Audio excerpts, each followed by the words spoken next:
Price the Lord. Maranatha God's grace ministries. மக்களே, தேவ ஜனங்களே, கர்த்தருடைய பெரிதான கிருபையால் நமது வேதாகம பயணம் இனிதே தொடர்கிறது. நாம் இன்று புதிய ஏற்பாடு புனித லூக்கா எழுதிய சுவிசேஷம் 1 முதல் 6 வரை தியானிக்க இருக்கிறோம். இன்றைய தலைப்பு லூக்கா கர்த்தர் பிறந்தார். லூக்கா கர்த்தர் பிறந்தார்.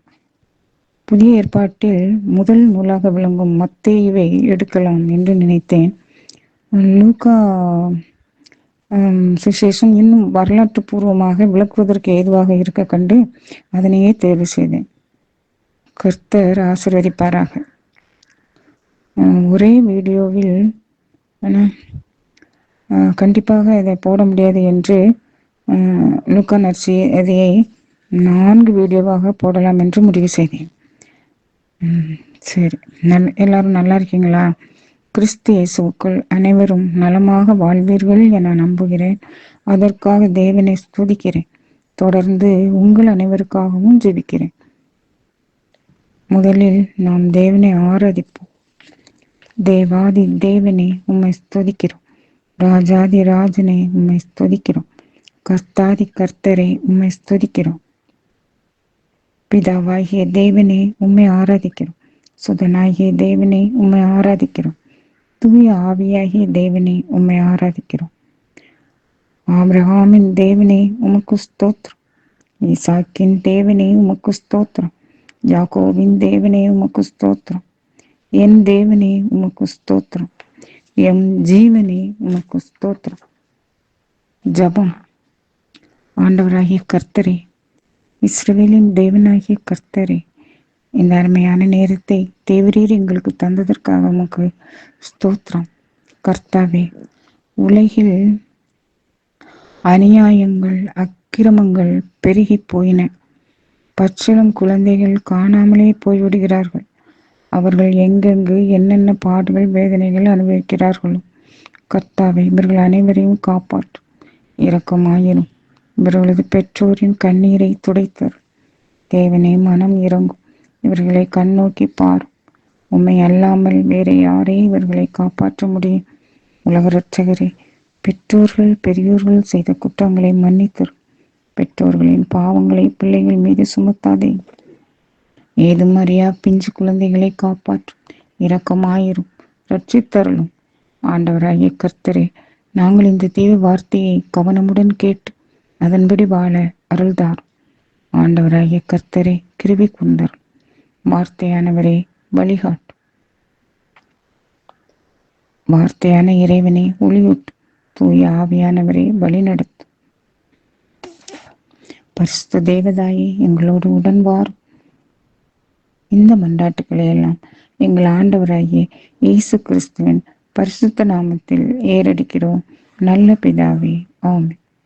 ஆண்டவரே பேசும், உம்மடியான் கேட்கிறேன். ஆண்டவரே பேசும், உம்மடியார்கள் கேட்கிறோம். லூக்கா 1 முதல் 6 வரை. லூக்கா நற்செய்தியாளர் அவர் என்ன பண்றாரு? மாண்புமிகு தியோவில் அவர்களுக்கு அதை மாண்புமிகுன்னு குறிப்பிடுறாரு. அந்த அவர்களுக்கு இதை எழுதி அனுப்புறாரு. அந்த மாதிரி இந்த நற்செய்தி, அதாவது என்ன சொல்லுவார்னா, தொடக்கம் முதல் அந்த நடந்த நிகழ்ச்சிகள், இந்த கிறிஸ்துவனுடைய பிறப்பு வளர்ப்பு அவருடைய பாடுகளை அப்போ இருந்தவங்க, அதை நேரில் கண்டவங்க, அதுக்கப்புறம் அதை கண்டு உணர்ந்து அதுக்கப்புறம் மற்றவங்களுக்கு போதிச்சு வந்தவங்க, அந்த மாதிரி ஆள்கிட்ட கருத்தாய் கேட்டறிந்து ஆய்வு செய்து அந்த விஷயங்களை அதுக்கப்புறம் நான் இதை எழுதுறேன் அப்படின்னு சொல்லிட்டு தொடங்குறாரு. சரி, முதல்ல இந்த குழந்தை பருவ நிகழ்ச்சி. ஃபர்ஸ்ட் யோவான் பிறப்பு. இயேசு பிறப்பதற்கு முன்னாடி யோவான் உங்களுடைய வழிகளை ஆயத்தப்படுத்துங்கள் அப்படின்னு சொல்லிட்டு சொல்லுவார்ல அவர். ஆயத்தப்படுத்துவார்ல அவர். அடுத்தது யோவான் எப்படி பிறக்கிறார். யூதேயா நாட்டில் ஏரோது அரசனாக இருந்தான். அப்போ அந்த காலத்தில் அபியா வகுப்பு அப்படிங்கிற அந்த வகுப்பை சேர்ந்த சக்கரியா அப்படிங்கிறவர் என்ன பண்ணுறாரு, அப்படின்னு ஒருத்தர் இருந்தார். அவரும் அவர் மனைவியும் ரொம்ப பக்திமான்கள். இவர் ஆரோனின் வழி வந்தவர், குரு. அதனால ஒரு குருவாக இருக்கிறார். இவர் மனைவி பேர் எலிசபெத். ரெண்டு பேரும் கடவுள் பார்வையில் ரொம்ப நல்லவங்களாகவும் பயபக்தி உள்ளவங்களாகவும் நேர்மையானவர்களாகவும் இருந்தாங்க. அவங்க ரொம்ப வயசாயிட்டு, ஆனால் அவங்களுக்கு குழந்தை இல்லை. அப்படி இருந்தாங்க. ரொம்பவும் வயது முதிர்ந்தவர்களாக இருந்தாங்க. அப்போ இந்த அவங்கவுங்க முறையின்படி, பிரிவு முறையின்படி நாங்கள் ஆலயத்தில் கடவுள் திருமுன் குருத்துவ பணி ஆற்றணும். அதே மாதிரி சக்கரியா என்ன செய்கிறாரு, அவருடைய முறை வந்தபோது அவருடைய அங்கே போய் ஆலயத்தில் கடவுளின் திருமுன் குருத்துவ பணி ஆற்றிட்டு இருக்கிறாரு. குறிப்பிட்ட குறிப்பிட்ட நாள் வரைக்கும், குறிப்பிட்ட வரைக்கும் ஒதுக்கி கொடுப்பாங்க. அப்போ அந்த குருத்துவ பணி மரபுக்கு ஏற்ப அவர் என்ன செய்கிறாரு, ஆண்டவரின் திருக்கோயிலுக்குள்ளே சென்று தூபம் காட்டுவது. யார் அப்படின்ட்டு சீட்டு போட்டப்ப சீட்டு யாருக்கு பேருக்கு உள்ளது, சக்கரியா பேருக்கு உள்ளது. அப்போ அவர் தூபம் காட்டுறாரு. இன்னைக்கு யார் தூபம் காட்டணும் அப்படின்ட்டு சீட்டு போட்டு பார்த்து அனுப்புகிறாங்க, கடவுள் சித்தம் அடைஞ்சு. அப்போ சக்கரியா பேருக்கு விழுது. உடனே சக்கரியா சீட்டு உள்ள போய் என்ன செய்கிறாரு, திருக்கோயிலுக்குள் சென்று தூபம் காட்டுறாரு. மக்கள்லாம் வெளியே இருந்து ஜெபிச்சுக்கிட்டு இருக்காங்க. அப்போது ஆண்டவருடைய தூதர் ஒருவர் திடீர்னு தூவப்பீடத்தில் வலை பக்கத்தில் நின்னவாறு யாருக்கு, இவருக்கு சக்கரியாவுக்கு தோன்றாரு, காட்சியடிக்கிறாரு. உடனே சக்கரியான்னு திடுக்கிட்டு என்ன செய்கிறாரு, பயந்து போய் நிற்கிறாரு. அப்போ வானதூதர் என்ன செய்கிறாரு, அவரை பார்த்து சொல்கிறாரு, சக்கரியா அஞ்சாதீர், பயப்படாதீங்க, உங்களுடைய மன்றாட்டு கேட்கப்பட்டது. உன் மனைவி எலிசபெத்து ஒரு மகனை பெற்றெடுப்பாள். அவருக்கு யோவான் என பெயரிடுவீர். நீர் மகிழ்ந்து பேருவகை கொள்வீர். அவரது பிறப்பால் பலரும் மகிழ்ச்சி அடைவார்கள் அப்படின்னு சொல்றாரு. அப்போ உடனே அதுக்கு சக்கரியா இன்னும் நிறைய சொல்றாரு. அவர் ஆண்டவர் பார்வையில் யாரை பத்தி, அந்த பிறக்க போற குழந்தை பத்தி, அவர் ஆண்டவர் பார்வையில் பெரியவராயிருப்பார். திராட்சை மதுவோ வேற எதுவோ எந்த மதுவோ அருந்த மாட்டார்.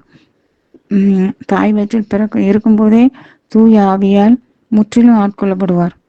ஆனால் தாய் வயிற்றில் இருக்கும்போதே தூய ஆவியால் முற்றிலும் ஆட்கொள்ளப்படுவார் அப்படிலாம் சொல்றாரு. அவர் இஸ்ரேல் மக்களுள் பலரை தம் கடவுளாகிய ஆண்டவரிடம் திரும்பி வர செய்வார். ஏன்னா எலியாவின் உளப்பாங்கையும் வல்லமையும் எலியாவுடைய வல்லமையும் உடையவராய் அவருக்கு முன் செல்வார்.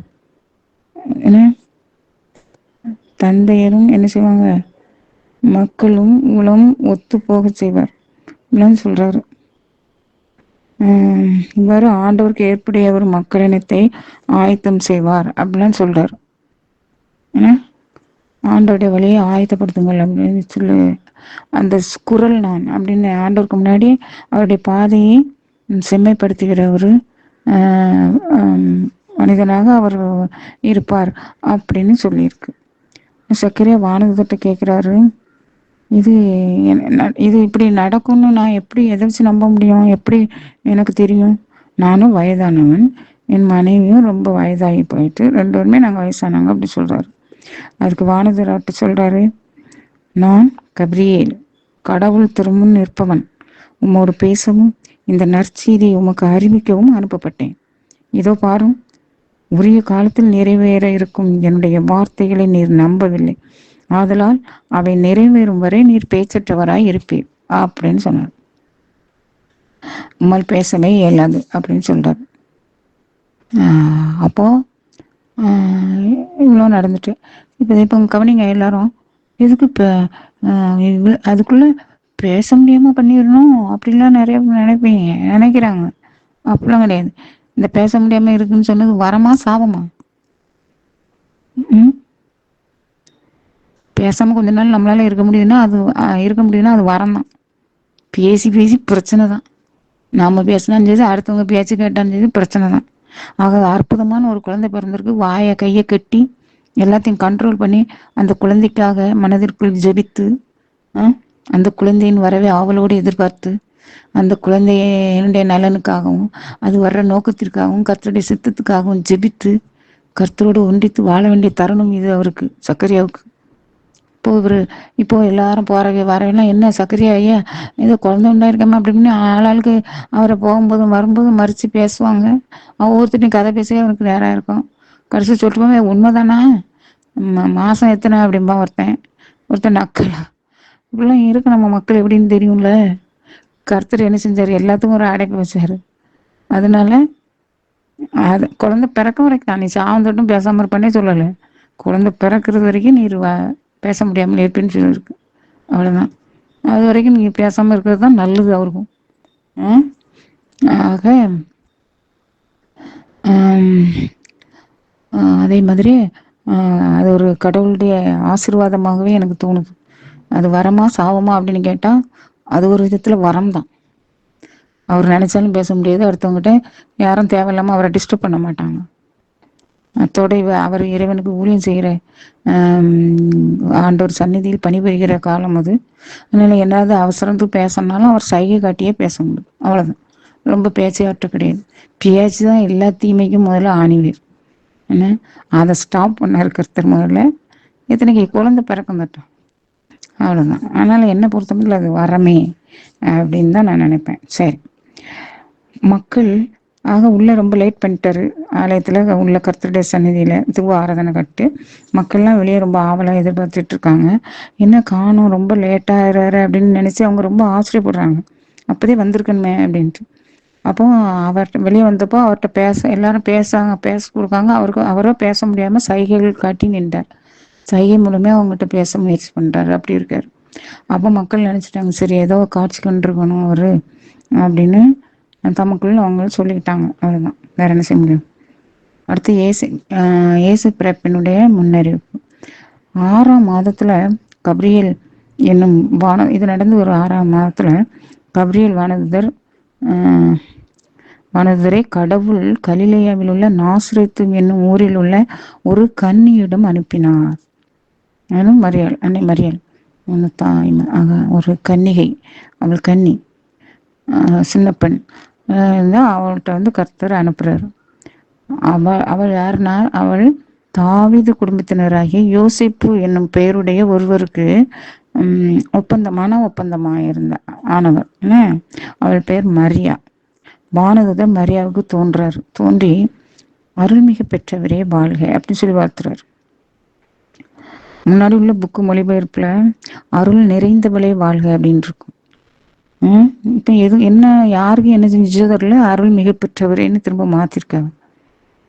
அருள் நிறைந்தவளே வாழ்க அப்படின்னு வாழ்த்துறாங்க. யாருக்கு என்ன கஷ்டம், என்ன செய்தான்? அப்படி இருந்தது முன்னாடி. அருள் நிறைந்தவள் அவள், கர்த்தருடைய அருள் நிறைந்தவள். நம்ம நிறைய பேர் எல்லாரும் தான் அருள் நிறைய பெற்றிருக்கோம். கொஞ்சம் பெற்றிருப்போம், நிறைய பெற்றிருப்போம், அருள் மிக பெற்றிருப்போம். என்ன அது ஏன் அப்படி மாத்தினாங்கன்னு தெரியல, விடுங்க. அருள் நிறைந்தவளே வாழ்க அப்படின்னு வாழ்த்துறாரு. ஆண்டவர் உம்மோடு இருக்கிறார் அப்படின்னு சொல்றாரு. சும்மா அருள்மிக பெற்றவரே வாழ்கலாம் சர்வசாதாரணமா எல்லாரும் வாழ்த்துறதுதான். இந்த நியாயாதிபதிகள்ல இந்த கிதியோனை கூட அப்படிதான் வாழ்த்துவாரு. என்ன சரி, அப்போ ஆண்டவர் உம்மோடு இருக்கிறார் அப்படின்னு சொல்லுவாங்க. அப்போ ஆண்டவர் எங்களோட இருந்தால் எங்களுக்கு ஏன் இப்படி நடக்குது, இப்படி நாங்கள் அடிமைப்பட்டு கிடக்கோம் அப்படின்னு சொல்லுவார். அப்படி சரி, கிதியோன் வரலாறு பார்த்தீங்கன்னா தெரியும். சரி, விடுங்க. இந்த வார்த்தைகளை கேட்டு அந்த மரியாள் என்ன செய்றா, கலங்கி இந்த வார்த்தை எத்தகையதோ, எதுக்காக அப்படி வாழ்த்துறாங்க அப்படின்னு நினைச்சிட்டு இருக்கிறாங்க. என்ன வேலை வருதோ என்ன அப்படின்ட்டு. ஏன்னா இதுக்கு முன்னாடி அந்த மாதிரி அனுபவம் இருக்கும் மக்களுக்கு. என்ன அப்படின்ட்டு அதனால அப்படி கலங்கி போய் மரியா நிற்கும்போது வானதர் சொல்றாங்க, அவளை பார்த்து, மரியா நீ பயப்பட வேண்டாம், கடவுளின் அருளை கண்டடைந்தேன். ஏன்னா இதோ கருவுற்று ஒரு மகனை பெறுவீர், அவருக்கு இயேசு என்னும் பெயரிடுவீர். அவர் பெரியவராயிருப்பார், அவர் மேன்மை மிக்கவராயிருப்பார் அப்படின்னு சொல்லிடுவோம். உன்னத கடவுளின் மகன் எனப்படுவார். அவருடைய தந்தை தாவீதின் அரியணையை ஆண்டவராகிய கடவுள் அவருக்கு அளிப்பார். அவர் யாக்கோபின் குடும்பத்தின் மீது என்றென்றும் ஆட்சி செலுத்துவார். அரசாழ்வார். அவருடைய ஆட்சிக்கு முடிவே இராது. அதற்கு மரியா வானதூதரிடம், இது எப்படி நிகழும்? நான் கன்னி ஆயிற்றே அப்படின்னு சொல்றாங்க. அப்போ வானதூதர் அவரிடம், தூய ஆவி உன் மீது நிழலிடுவார். கடவுளுடைய வல்லமையா நீர் வந்து உம் உம்மில் நிழலிடும். அதனால் உம்மிடம் பிறக்க போகும் குழந்தை தூயது. அந்த குழந்தை இறைமகன் எனப்படும். உறவினராகிய எலிசபெத்தும் தம் முதிர்ந்த வயதில் ஒரு மகனை கருத்தரித்திருக்கிறார். கருவுற இயலாதவர் என்று சொல்லப்பட்ட அவளுக்கு இது 6ஆம் மாதம். ஏனெனில் கடவுளால் இயலாதது எதுவும் இல்லை, ஒன்றும் இல்லை அப்படின்னு சொல்றார். தேவனால் கூடாது, தேவனால் எல்லாம் கூடும், தேவனால் கூடாதது எதுவும் இல்லை அப்படின்னு விளக்கி சொல்றார். ஆனா அப்போ மாதா சொல்றாங்க, இதோ நான் ஆண்டவரின் அடிமை, உம் சொற்படியே எனக்கு நிகழட்டும் என்றார். அப்பொழுது வானதூதர் அவளை விட்டு அகன்றார். இங்கே மாதா வந்து இது எப்படி நிகழும் அப்படின்னு கேட்டாங்க. அது என்ன அர்த்தம்? மாதா வந்து நான் கன்னி, அதுக்காக நான் கன்னியா இருக்கிறேன், கர்த்தர் என்னிடம் விரும்புவது என்ன இப்படி அப்படின்ட்டு விளக்கம் கேட்குறாங்க. அவ்வளோதான். நான் கன்னியாயிற்றே அப்படின்ட்டு. எப்போதுமே கன்னியாய் இருக்கணும் கர்த்தருக்காக, கர்த்தருடைய வருகைக்காக அப்படின்னு அந்த காலத்துல நிறைய பெண்கள் இருந்தாங்க அப்படின்னு சொல்றாங்க. அப்படி இருந்த ஒரு கன்னியர்கள் நிறைய உண்டு அப்படின்னாங்க. அதனால அந்த விளக்கம் கேட்பதற்காக அன்னை மரியாள் வந்து அப்படி கேட்டாங்க. அத்தோட ஒரு கன்னிகை குழந்தையை பெறுவது என்பது இதுவரை நடக்க இயலாதது, நடக்காதது. அதனாலதான் அப்படி விளக்கம் கேட்குறாங்க. அது புதுசு, மிகவும் புதுசு. அப்போதான் அப்போ அதனால அப்படி விளக்கம் கேட்கும்போது அவளுக்கு வந்து விளக்கம் தரப்பட்டது. கடவுள் விளக்கம் கொடுத்தாரு. அந்த விளக்கம் கேட்ட மறு நிமிஷமே வந்து நான் ஆண்டவருடைய அடிமை, அவருடைய சித்தம்படி எனக்கு நடக்கட்டும் ஒப்பு கொடுத்துட்டான். தன்னை முழுதுமாக ஒப்பு கொடுத்தாள் தாய் அன்னை மரியாள். தன்னை முழுதுமாக ஒப்பு கொடுத்தாள் மரியாள். அப்படி ஒரு அற்புதமான பெண். அந்த நிமிஷம் இந்த தேவ லோகமே சந்தோஷப்பட்டிருக்கும், அகில உலகமே சந்தோஷப்பட்டிருக்கும், 7 லோகமும் அந்த நிமிஷம் மகிழ்ச்சி அடைந்திருக்கும். அதுதான் உண்மை. அடுத்து மரியா எலிசபெத், அடுத்து மரியாள் என்ன செய்யறான்னு பாருங்க. மரியா நேர புறப்பட்டு யூதா மலை நாட்டில் உள்ள ஒரு ஊருக்கு விரைந்து சேர்றான். அங்க போய் சக்கரியாவின் வீட்டை அடைந்து எலிசபெத்தை வாழ்த்துறான். எலிசபெத்தினுடைய வாழ்த்தை மரியாளுடைய வாழ்த்தை எலிசபெத்து கேட்ட பொழுது அவள் வயிற்றில் இருந்த குழந்தை மகிழ்ச்சியால் துள்ளிற்று, அக்களிப்பால் துள்ளிற்று. எலிசபெத்து உடனே தூய ஆவியால் முற்றிலும் ஆட்கொள்ளப்பட்டார். அப்பொழுது அவர் உரத்த குரலில் சொல்றார், எலிசபெத்து மரியாளை வாழ்த்துறார். எப்படின்னு பாருங்க. பெண்களுக்குள் நீர் ஆசீர் பெற்றவர், உம் வயிற்றின் வளரும் குழந்தையும் ஆசீர் பெற்றதே, உமது வயிற்றின் கனியும் ஆசீர்வதிக்கப்பட்டதே அப்படின்னு சொல்றார். என் ஆண்டவரின் தாய் என்னிடம் வர நான் யார்? உன் வாழ்த்துரை என் காதில் விழுந்ததும் என் வயிற்றினுள்ளே குழந்தை பேருவகையால் துள்ளிற்று. ஆண்டவர் உமக்கு சொன்னது நிறைவேறும் என்று நம்பிய நீர் பேறு பெற்றவள் என்றார். அன்னை மரியாள் நம்பினான் அப்படிங்கிறது எலிசபெத்துடைய வாக்கை சொல்லுது. நம்பினாள், ஏற்றுக்கொண்டாள், தன்னையே கர்த்தருக்கு அடிமையாக்கினாள், ஒப்பு கொடுத்தாள். அதான் எலிசபெத்துடைய வார்த்தைகள் சொல்லுது. வானதூதர் எப்படி சொன்னாரோ அதே மாதிரி தாயின் வயிற்றுலே அவன் வந்து பரிசுத்தாவியால் நிரப்பப்படான்னு வானதூதர் வாக்கு கொடுத்தாரு, முன்முறைத்தாரு. இப்போ இந்த அன்னை அந்த எலிசபெத்தை வாழ்த்திய பொழுது எலிசபெத்தும் பரிசுத்தாவியால் நிறைக்கப்படுறாங்க, அவள் வயிற்றில் உள்ள குழந்தையும் பரிசுத்தாவியால் நிறைக்கப்படுது. தெரியுதா? ஆமா, அன்னை மரியாள் நம்மளை வாழ்த்தட்டும், அப்பொழுது நாமும் பரிசுத்தாவியால் நிரப்பப்படுவோம் இல்லையா? அதற்காக அவளை வாழ்த்துங்கள். அன்னை மரியாளை வாழ்த்துவோம். அவள் வாழ்த்துதலுக்கு உரியவள். எப்படி ஏவாள் குற்றம் புரிந்து மனு குலத்தையே ஆழ்த்தி போட்டாளோ, மரணத்திலும் துக்கத்திலும் பாவத்திலும் சாபத்துக்குள்ளையும் ஆழ்த்தி போட்டாலோ, அதை கண்டு ஈரேழு லோகமும் அகில உலகமும் எப்படி அஞ்சி நடுங்கியதோ, பயந்ததோ, தீமைக்குள்ள விழுந்ததோ, சாத்தான் பிடியில் விழுந்ததோ, இவ்வளவு கவலையும் துக்கமும் இவ்வளவு பெரும் தீமையும் மனுக்குலத்தை ஆட்கொண்டதோ. அது ஒரு புறம் இருக்க, அன்னை மரியாள் இதோ நான் ஆண்டவருடைய அடிமை என்று கர்த்தருடைய வாக்குக்கு கீழ்ப்படிந்த அந்த நிமிடமே அவள் மனுக்குலத்துக்கே ஒரு கிரீடமாக விளங்கினாள். மனுக்குலத்தின் ஏவாள் சாபத்தை கொண்டு வந்தாள் அகம்பாவத்தினாள். அன்னை மரியா வாழ்வை கொண்டு வந்தாள் உலகத்திற்கு. அவளுடைய தாழ்ச்சினால் அவள் ஏற்றுக்கொண்டாள். அவள் தன்னைத்தானே அடிமையாக ஒப்பு கொடுத்தாள் கர்த்தருக்கு. அந்த நிமிடம் ஈரேல் லோகமும் மகிழ்ந்தது. வானங்கள் மகிழ்ந்தன, வானதூதர்கள் மகிழ்ந்தார்கள், கர்த்தர் மகிழ்ந்தார். மனிதனை படைத்ததற்காக மன வேதனைப்பட்ட கர்த்தருடைய அந்த உள்ளம் அன்று மகிழ்ச்சி அடைந்தது. அன்றுதான் மனித பிறவியெல்லாம் ஒரு பிறவின்னே அவருக்கு தோண முடியும். அது வரைக்கும் இப்படிதான் இருந்திருக்கு மனித பிறவி. இது நிமித்தம் அன்னையனுடைய இந்த மேன்மையான செயலின் மூலம், தாழ்ச்சியின் மூலம், அவளுடைய பதிலின் மூலம் இந்த உலகம், கர்த்தர் படைத்த இந்த உலக மக்கள் இது மேன்மையானதாக எண்ணப்பட்டது. மேன்மையானது என்ற நிலைக்குள் வந்தது. அதுதான் உண்மை. ஆம், அன்னையை வாழ்த்துவோம், போற்றுவோம். அவள் நம்மளை வாழ்த்தட்டும். நாமும் பரிசுத்தாவியால் நிறைக்கப்படும். அடுத்து அன்னை மரியாள் அவளும் பரிசுத்தாவியால் நிறைந்தவளாய், ஏன்னா இந்த 3 உயிர்களும் ஜீவன்களும் அந்த நேரத்துல பரிசுத்தாவியால் நிறைக்கப்படுது. அதனால மரியாளும் பரிசுத்தாவியால் நிறைக்கப்பட்டு ஒரு பாடலையே பாடுறாள். பின்வருமாறு வசனித்தாள் சொல்லியிருக்கு. மரியாவின் பாடல் அப்படின்னு நிறைய சொல்லியிருக்கு. அந்த சுருக்கம் மட்டும் நான் சொல்றேன். அவர் ஆண்டவரே எனது உள்ளம் ஏத்தி போற்றி புகழ்கின்றது, ஏன்னா அவர் வல்லமை மிக்கவர், அரும்பொரு செயல்கள் அப்படின்னார். அப்படிலாம் சொல்லி தாழ்ந்தவர்களை உயர்த்தினார், வறியவரை உயர்த்தினார், செல்வரை வெறுங்கைய அனுப்பினார். இந்த மாதிரி ஒரு புரட்சிகரமான கருத்துக்களாகவே, ஏன்னா உள்ளத்தில் செருக்குடன் சிந்திப்போரை சிதறடித்து வருகிறார், வலியோரை அரியணின்று தூக்கி எறிந்தார், தாழ்நிலையில் இருப்போரை உயர்த்துகிறார் என்றெல்லாம் அவள் பாடிய பாடல் ஒரு புரட்சிமிக்க கருத்து, புரட்சிமிக்க பாடலாக அமைந்தது. அவள் தூய ஆவினால் அப்போவே அந்த மாதிரிலாம் பாடினாள்.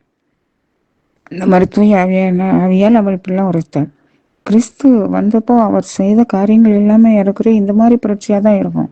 அதனாலதான் ஏற்கனவே செல்வத்திலையும் அதிகார போதையிலும் மூழ்கி இருந்தவங்களால இந்த இயேசுவினுடைய அந்த புதிய புரட்சிகரமான கருத்துக்களெல்லாம் ஏத்துக்க முடியல.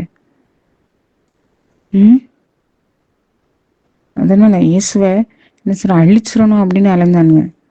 அவரு யூத இனத்தை தேடி அங்கே பிறந்தாரு, தன் இனம்னு சொல்லி. ஆனா அவங்களும் என்ன பண்ணாங்க, தன் இனத்துல தங்களை தேடி வந்த அந்த இரட்சகரை, தேவனை வேண்டாம் என்று தள்ளி போட்டார்கள். அவர் அழிக்க நினைச்சு என் பல்லை நரத்தார்கள் அடிக்கடி. கடைசியில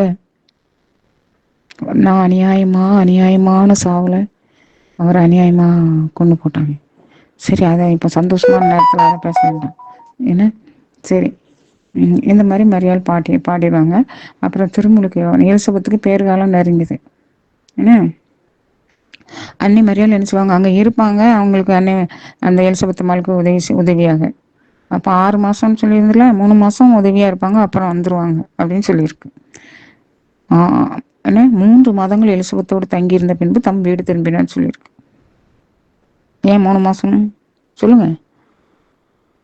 3 மாசம் முடிஞ்சிட்டு 4வது மாசம் பிறந்துட்டுனா அன்னை மரியாளுக்கு வயிறு தெரிய ஆரம்பிக்கும் ஒண்ணு.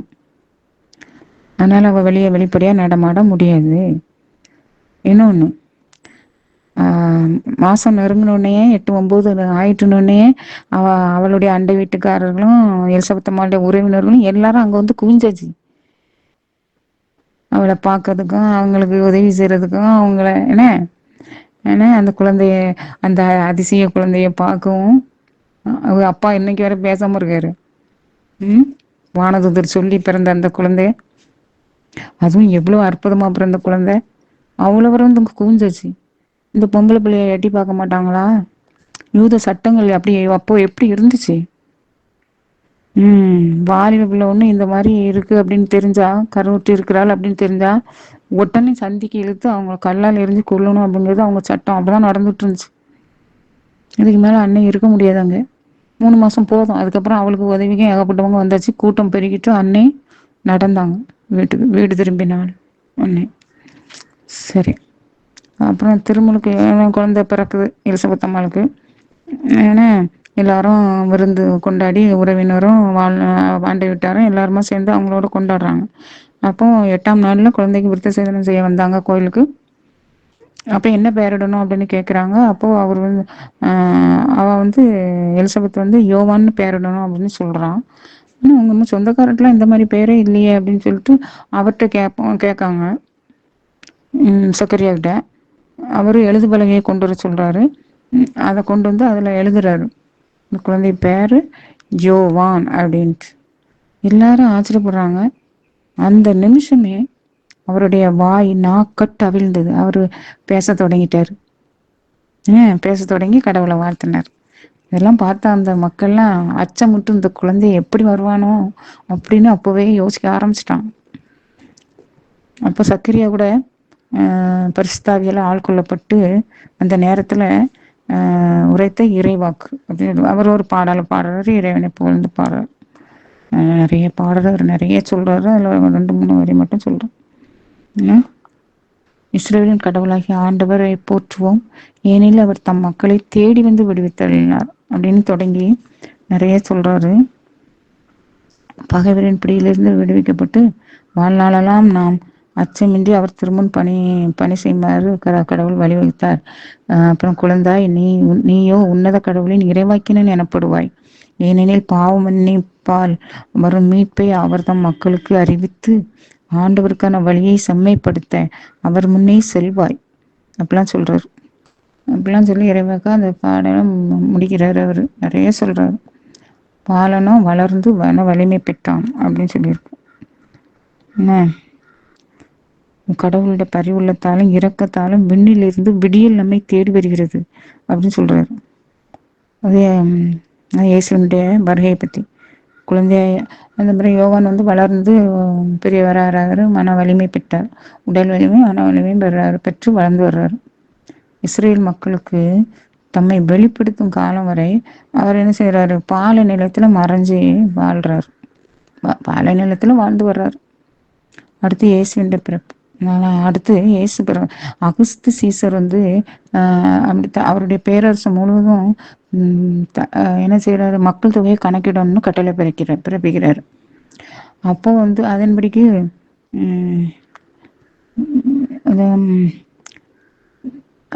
தம் பெயரை பதிவு செய்ய அனைவரும் அவங்கவுங்க ஊருக்கு போகணும்.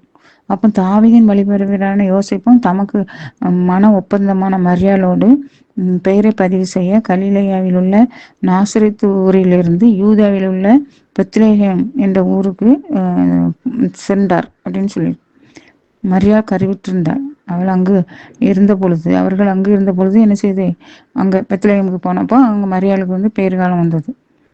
அவள் தம்முடைய தலைமகனை பெற்றெடுத்தாள்.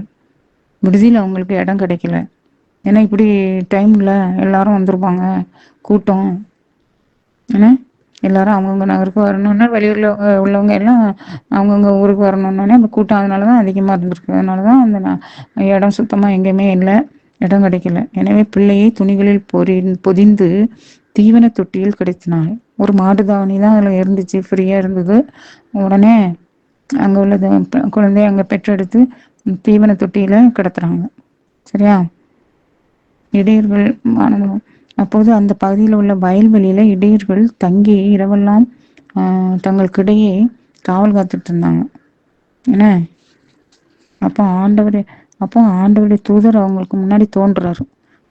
கடவுளுடைய மாட்சி அவர்களை சுற்றி ஒளிருது. அப்போ அவங்க என்ன சொல்றாங்க? அவங்களாம் ரொம்ப பயந்துவே அப்படியே நடுங்கிவே நிக்கிறாங்க வானதூதரை பார்த்து. அப்போ வானதூதர் சொல்றாங்க, அஞ்சாதீர்கள். இதோ எல்லா மக்களுக்கும் பெரும் மகிழ்ச்சியூட்டும் நற்செய்தியை உங்களுக்கு அறிவிக்கிறேன். இன்று ஆண்டவராகிய மெசியா என்னும் மீட்பர் உங்களுக்காக தாவீதின் ஊரில் பிறந்திருக்கிறார். குழந்தையை துணிகளில் சுற்றி தீவன தொட்டியில் கிடத்தியிருப்பதை காண்பீர்கள். இதுவே உங்களுக்கு அடையாளம் என்றார். உடனே விண்ணக தூதர் பேரணி அவருடன் சேர்ந்து உன்னதத்தில் கடவுளுக்கு மாட்சி உரித்தாக, பூலையில் அவருக்கு உகந்தோருக்கு அமைதி உண்டாக அப்படின்ட்டு புகழ்றாங்க.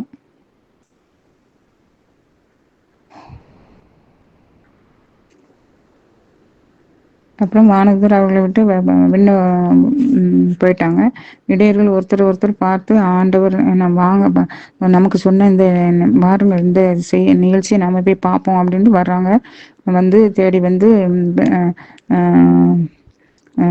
என்ன செய்றாங்க, விரைந்து சென்று மரியாவையும் யோசேப்பையும் தீவன தொட்டியில் கிடைத்திருந்த குழந்தையையும் கண்டாங்க. அப்புறம் அந்த குழந்தை பற்றி தங்களுக்கு சொல்லப்பட்ட செய்தியை அவங்களும் தெரிவிக்கிறாங்க. அதை கேட்ட யாவரும் இடையர்கள் தங்களுக்கு சொன்னதை செய்தியை கேட்டு வியப்படைந்தாங்க. தாய் மரியாளோ இதையெல்லாம் தம் உள்ளத்தில் நிறுத்தி சிந்தித்து கொண்டிருந்தாள்.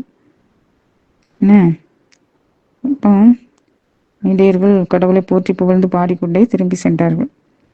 குழந்தைக்கு விருத்த சேதனை செய்ய வேண்டியதனால் 8ஆம் நாள் வந்தது. தாயின் வயிற்றில் உருவாகும் முன்னமே வானதூர் சொல்லியிருந்த இயேசு என்று அவருக்கு பெயரிட்டார்கள்.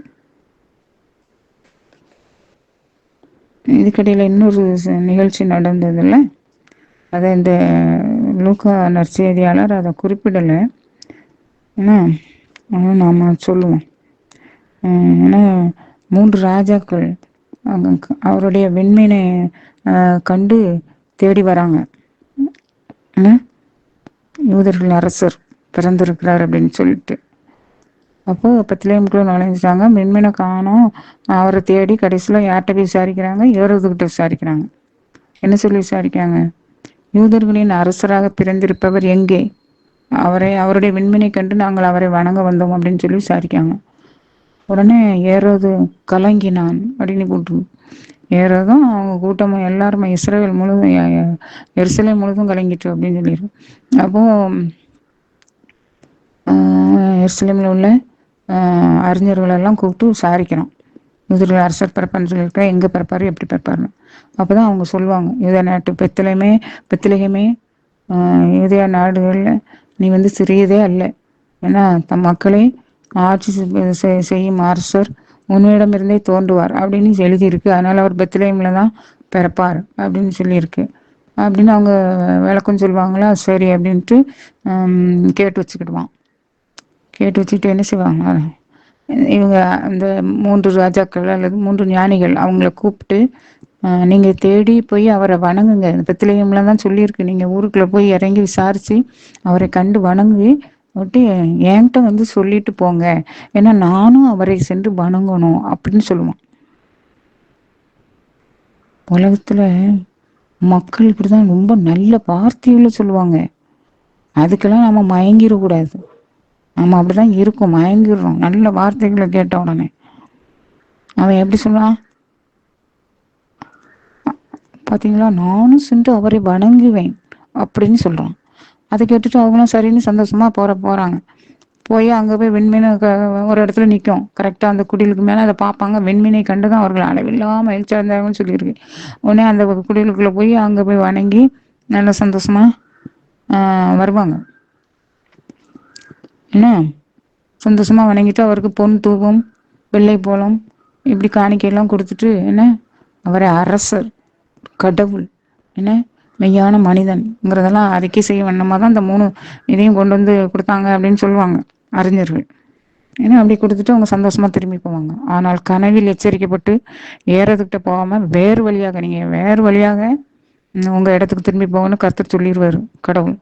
அதனால கனவுல எச்சரிக்கப்பட்டு வேறு வழியாக அவங்க போயிடுவாங்க. ஏறது அவங்க வருவாங்கன்னு காத்திருந்து பார்த்தா முடியல. மாதம் 1, 1.5, 2 கிட்ட ஆக போது அவங்கள காணோம். அப்போ சரி அவங்க ஏமாத்தி விட்டாங்கன்னு தெரிஞ்சு போச்சு. உடனே என்ன செய்யறான், அங்கே எருசலேம் எங்கும் பெத்லகேமும் அதை சுற்றி உள்ள நகரங்களிலும் 2 வயதும் 2 மாசமும் 2 வயதும் அதுக்கு உட்பட்ட குழந்தைகள் எல்லாத்தையும் கொல்லுங்க அப்படின்னு அவன் ஆணையிட்டுறான்.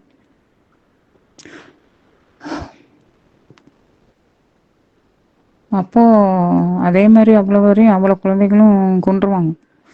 என்ன 2 வயசுக்கு உட்பட்ட குழந்தைகள் அவ்வளோத்தையும் கொல்லுது அப்படின்ட்டு. எப்படி தப்பிக்கும்? ஒரு குழந்தைக்காக எத்தனை அவ்வளோ வரையும் கொல்றதுக்கு அவன் ரெடியா இருக்கான். அவ்வளோக்குள்ள கொடூரமான ஒரு மனசுக்காரன். அவன் என்ன சொல்லி கேட்டான்? என்கிட்ட வந்து சொல்லுங்க, நானும் வந்து அவரை வணங்குவேன். பாருங்க, இவரை தான் சொல்றாங்க. எல்லாருமே பிறந்து வளர்ந்து அரசராவாங்க. ஆனா அரசராகவே பிறந்தவர் உலகத்துக்கே ராஜா இல்ல. 7 லோகத்துக்கு ராஜாதி ராஜா, கர்த்தாதி கர்த்தர் அவர் பிறந்தார். அதனால உலகம் அவரை எப்படி சொல்லி தேடுது? யூதர்களின் அரசராக பிறந்தவர் எங்கே அப்படின்னு தான் அவங்க தேடுறாங்க. இந்த அரசனா அப்படிதான். அவரை கண்டு என்கிட்ட சொல்லு, நானும் வணங்குவேன்னு சொல்றான். அந்த அரசனை கொல்லணும்னு தேடுறான்.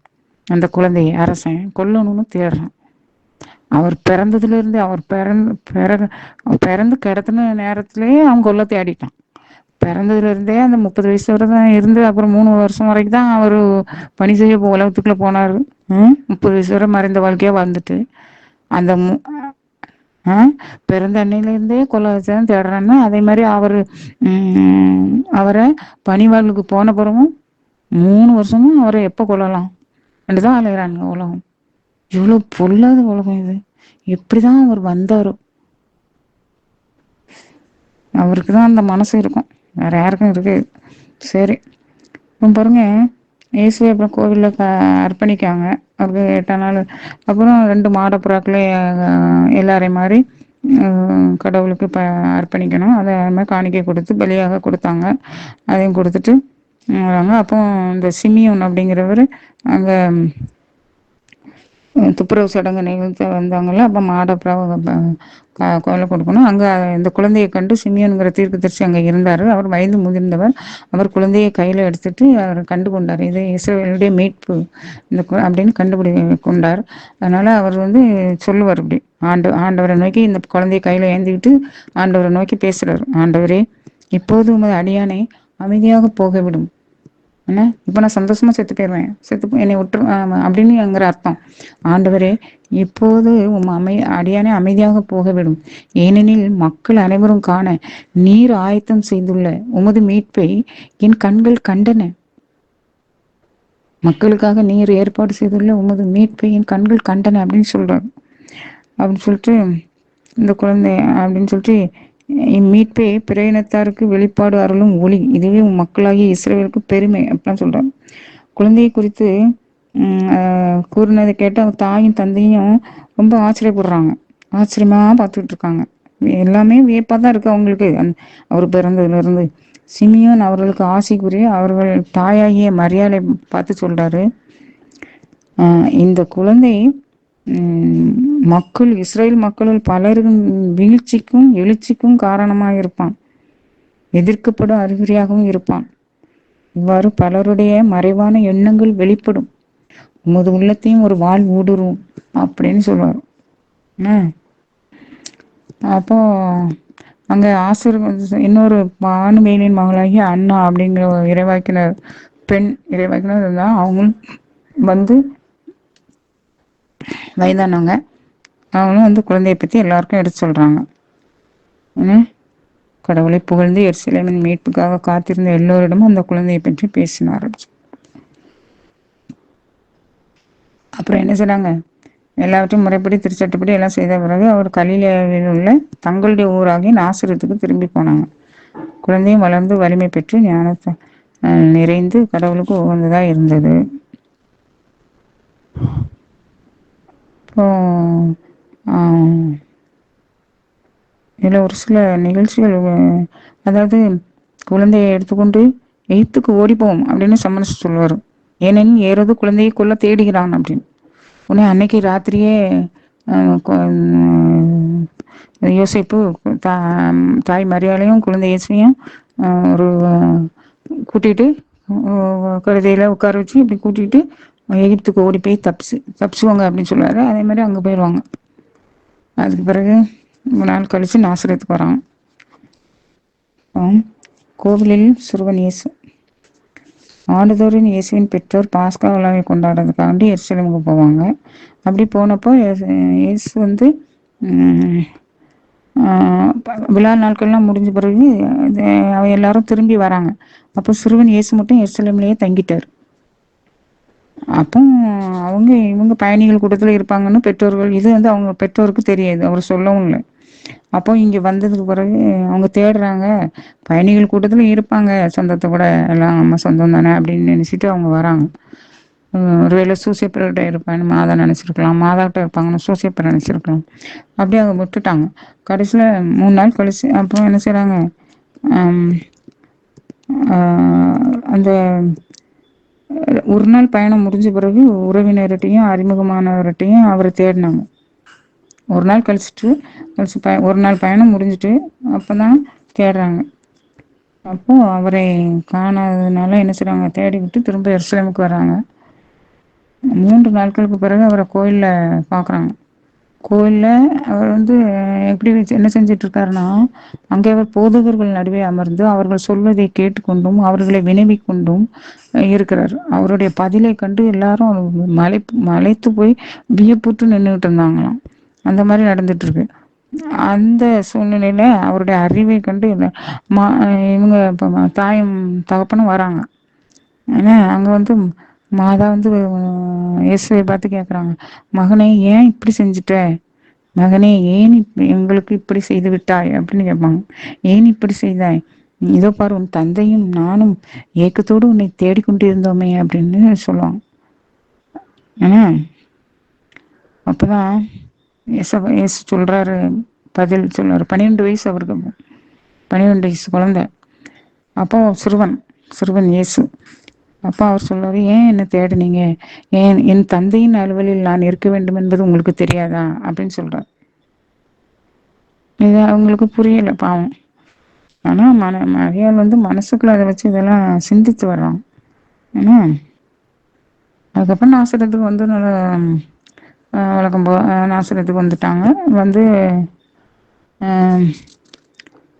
அ அவர்களுக்கு பணிந்து அவர் வாழ்ந்தார். தாய் மரியாளோ இதையெல்லாம் அந்த நிகழ்ச்சிகள்லாம் மனசுல வச்சுட்டு இருக்காங்க. அன்னை மரியாளும் அதாவது ஒரு சிலர் என்ன ஒரு நாள்னா அன்னைக்கு ஃபுல்லா நடந்திருப்பாங்க. ஒரு நாள் ஃபுல்லா அங்க இருப்பாங்க. அப்புறம் கடைசியில தூங்க போற நேரத்துல பிள்ளைய தேடினா இருந்திருக்காது. நம்ம எல்லாம் அப்படித்தானே இருப்போம். ஆண்டவர் இயேசு அவரை கொல்றதுக்காக அவரை பிடிச்சு இழுத்துட்டு போய் மலை மேல் ஏத்தி கீழே தள்ளிடணும்னு நினைச்சுக்கிட்டு மூர்க்க வெறி கொண்டு ஒரு கூட்டமே அவரை சுத்தி அமுக்க பாக்குது. அமுக்கி அவர் இன்னைக்கே கொன்றணும் அப்படின்ட்டு. அவர் சொந்த ஊரான இங்கேயும் செய்வார் அப்படின்ட்டு அவர் ஒருக்கா சொல்லுவார்ல அந்த நேரம். அவருடைய பேச்சை கேட்டோன்னே அவங்களுக்கு தங்களை குறைச்சி பேசுறாரு அப்படிங்கிற மாதிரி கோவம் வந்தோன்னே அப்போ அவங்க என்ன சொல்லியிருக்கு, அவ்வளோ ஒரு மூர்க்க வெறி உண்டு அவரை மலை மேலே ஏற்றி அவரை பிடிச்சி தள்ளிடணும் கொண்டு போகிறப்பவே அவருடைய நேரம் வரலன்னா அவரை தொட முடியாது அவனும். அப்போ அவங்களுக்கே டிமிக்கி கொடுத்துட்டு போனவர் அவரு. எப்படி அவர்களிடையே நடந்து தம் வழியா போனார். அவர் பாட்டு போவார். இவனுங்க கத்திக்கிட்டு கூச்சலிட்டு கடைசியில் உள்ள பார்த்தா ஒருத்தர் இல்லை. ஏசப்பா இல்லை, அவன் ஏசு இல்லை, அவங்க மட்டும்தான் இருக்கான். அப்படிதான் பண்ணும். அப்படிதான். அதனால அவருக்கு டிமிக்கி கொடுக்க இந்த 2 அப்பாவி தாய் தகப்பனுக்கும் டிமிக்கி கொடுக்கறதா கஷ்டம். அப்போ அன்னைக்கு இதை உணர்த்தினார். அந்த தாய் அதை சிந்திச்சு வரும்போது திடீர்னு ஒரு நாள் தன் மகன் தன் கண்ணு முனையே பாடலில் பட்டு அவனை ஈட்டியால குத்தி அடிச்சு துவம்சம் பண்ணி தொங்க போடுவாங்களே சிலுவையில. அந்த நேரத்துக்கு இன்னைய தேதியில இந்த 3 நாளா அவங்களுக்கு பிராக்டிஸ் கொடுத்தாரு. கர்த்தருடைய பணி எப்படிப்பட்டது, அவங்க இவங்க சொன்னாங்கன்னு அவர் ஆழ்வார் அரசாழ்வார் அப்படிலாம் அம்மா நினைச்சிடாத. இதுதான் என்னுடைய அலுவலி, இதுதான் உங்களுக்கு துன்பம் தான் மனசுக்கு. நீங்க பாடுபடனா எனக்கு இருக்கிறது பாடுகள் தான், உங்களுக்கு இருக்கிறது அதை பார்க்கறது தான், உங்களுக்கு அந்த அனுபவம் தான் அப்படிங்கிறதெல்லாம் அன்னையில இருந்தே அவர் தாய் மரியாளுக்கு என்ன சொல்லி கொடுத்தாரு, கற்பித்தார். அதுதான் உண்மை. இந்த 12 வயசுல காணாமல் போன இயேசுவை கண்டுபிடித்த நிகழ்ச்சியில எனக்கு கிளியரா அந்த கருத்து தான் தெரியுது. சரி, அடுத்து பாருங்க. திருமுழுக்கு யோவான் விளக்கம். திபேரிய சீசர் ஆட்சி போஞ்சம் பிலாத்து யூதேயாவின் ஆளுநராக இருந்தாராம். அப்போ ஏறது அவன் சகோதரராகிய பிலிப்பு இப்ப குறுநில மன்னனாக இருந்தனர். ஏரோதும் கலிலேய பகுதிக்கு ஆண்டுட்டு வந்தான். அண்ணாவும் கைபாவும் அப்பாவும் தலைமை குருக்களாக இருந்தாங்க.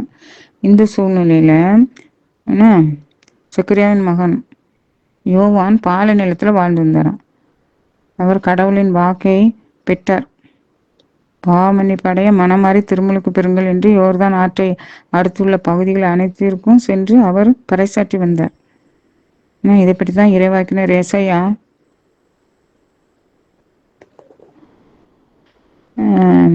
சொன்ன கருத்து அடங்கிய இப்படி எழுதியிருக்கு. பாலை நிலத்தில் குரல் ஒன்று முழங்குகிறது, ஆண்டவருக்கான வழியை ஆயத்தமாக்குங்கள், அவருக்காக பாதையை செம்மையாக்குங்கள். பள்ளத்தாக்குகள் எல்லாம் நிரப்பப்படும், மலையில் குன்று யாவும் தாழ்த்தப்படும், கோணலானவை நேராக்கப்படும், கரடு முரடானவை சமதாளமாக்கப்படும். மனிதர் அனைவரும் கடவுள் அருளும் மீட்பை காண்பர் அப்படின்னு சொல்லப்பட்டிருக்கலாம். அதுதான். அப்போ தம்மிடம் திருமுழுக்கு பெற மக்கள் எல்லாம் அவர்கிட்ட திருமுழுக்கு பெற போறாங்க. அந்த மக்கள் கூட்டத்தை பார்த்து யோவான் சொல்றாரு, விரியன் பாம்பு குட்டிகளே, வரப்பவும் சின்னத்திலிருந்து தப்பிக்க இயலும்னு உங்களுக்கு சொன்னது யாரு? மனம் மாறியவர்கள் என்பதை அதற்கேற்ற செயல்களின் மூலம் காட்டுங்கள். நல்ல செயல்களை செய்யுங்க, கடவுளுக்கு பிரியமான செயல்களை செய்யுங்க அப்படின்லாம் சொல்லி கொடுக்குறாரு. அப்புறம் ஏற்கனவே மரங்களின் வேர்களில் கோடரி வைத்தாயிற்று, நற்கனி கூடாத மரங்கள் எல்லாம் வெட்டுண்டு தீயில் போடப்படும் அப்படிலாம் சொல்லுவாங்க. அப்போ கூட்டத்தினர் அவங்களும் நாங்கள் என்ன செய்யணும் அப்படின்னு கேட்குறாங்க. அவங்க 2 அங்கி வச்சுக்கிறவன் இல்லாதவரோடு பகிர்ந்து கேட்டோம் அப்படிலாம் சொல்லி கொடுக்குறாரு. அப்புறம் வரி தண்டுவரும் திருமுழுக்கு பெற சொல்றான், நான் போதுகிறேன், நாங்களும் என்ன செய்யணும் அப்படின்னு.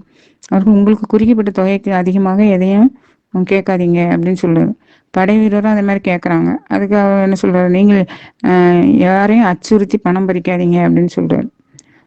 அந்த காலத்துல மக்கள் மீட்பரை எதிர்பார்த்து கொண்டிருந்தாங்களா.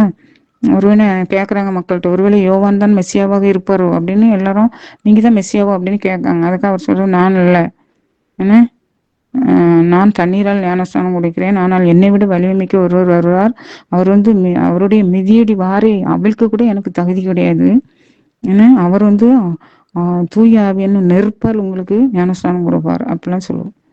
அப்படின்னா அவர் இயேசுவின் வருகை பற்றி சொல்றாரு. குறுநில மன்னன் ஏரோது அவனுடைய தன் சகோதரன் மனைவியாகிய ஏரோதியாவை வச்சிருந்தன் பொருட்டு அவன் இழைத்த மற்ற எல்லா தீய செயல்களின் பொருட்டும் யோவான் அவனை கண்டித்தார். செய்த தப்பு அப்படின்னு அவன் செய்த தவறுகள்லாம் சுட்டி காட்டினான். அதனால அவன் தான் செய்த தீமைகள் எல்லாம் போதாதுன்னு அவரை சிறையில அடைச்சிட்டான். அப்புறம் இயேசு திருமுழுக்கு பெற வர்றாரு. அப்ப எல்லாரும் திருமுழுக்கு பெறும் வேளையில இயேசுவும் திருமுழுக்கு பெற வந்தாரு. இறைவனிடம் வேண்டிக் கொண்டிருந்த போது வானம் திறந்தது, தூய ஆவி புறா வடிவில் தோன்றி அவர் மீது இறங்கியது. அப்போது இவரே என் அன்பார்ந்த மகன், இவரில் நான் பூரிப்படைகிறேன் அப்படின்னு வானத்துல இருந்து ஒரு குரல் கேட்குது.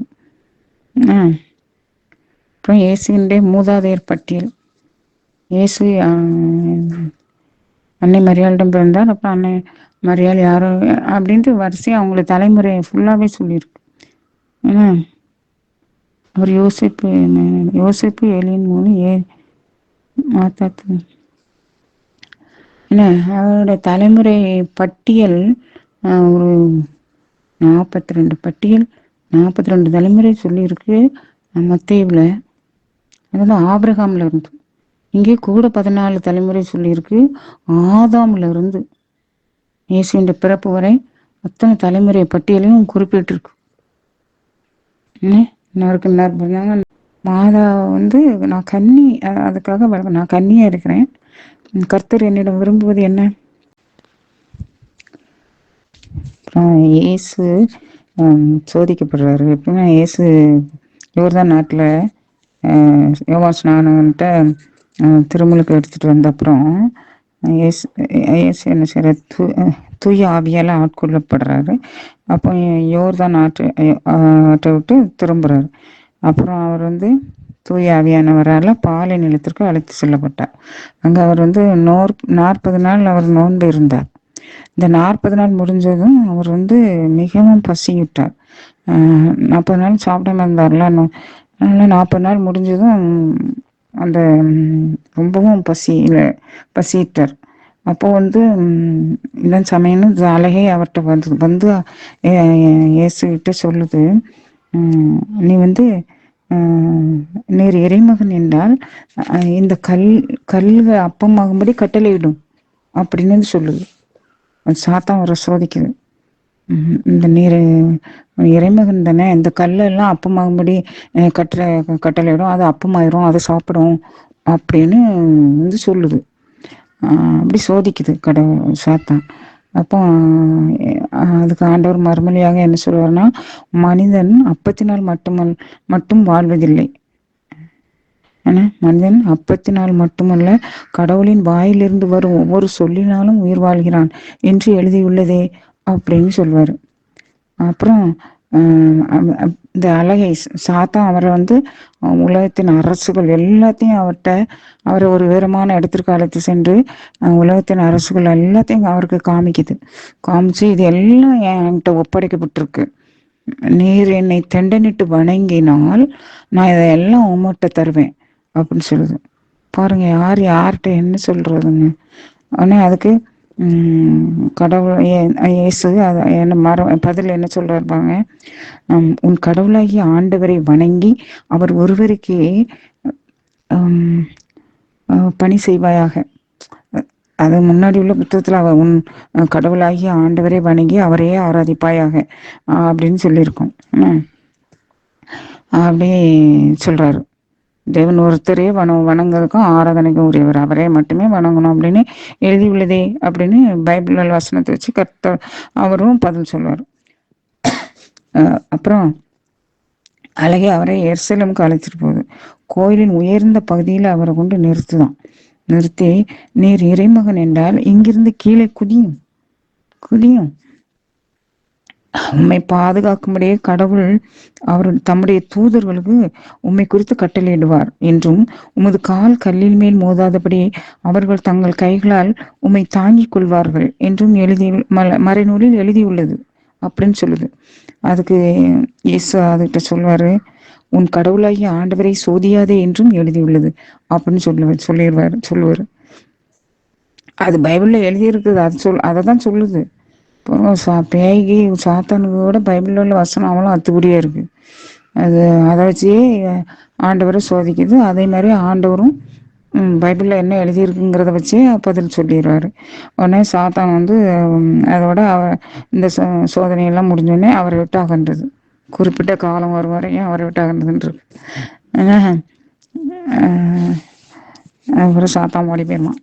அடுத்தது பாருங்க,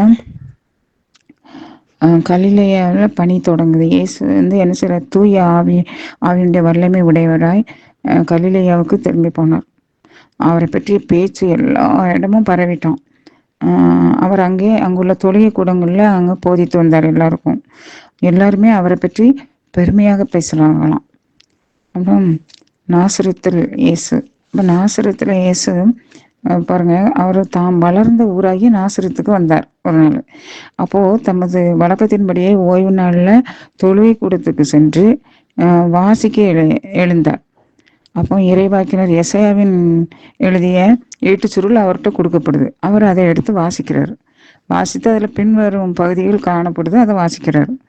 என்ன பாருங்க, ஆண்டவருடைய ஆவி என்மேல் உள்ளது, ஏனெனில் அவர் எனக்கு அருள் பொழிவு செய்துள்ளார்.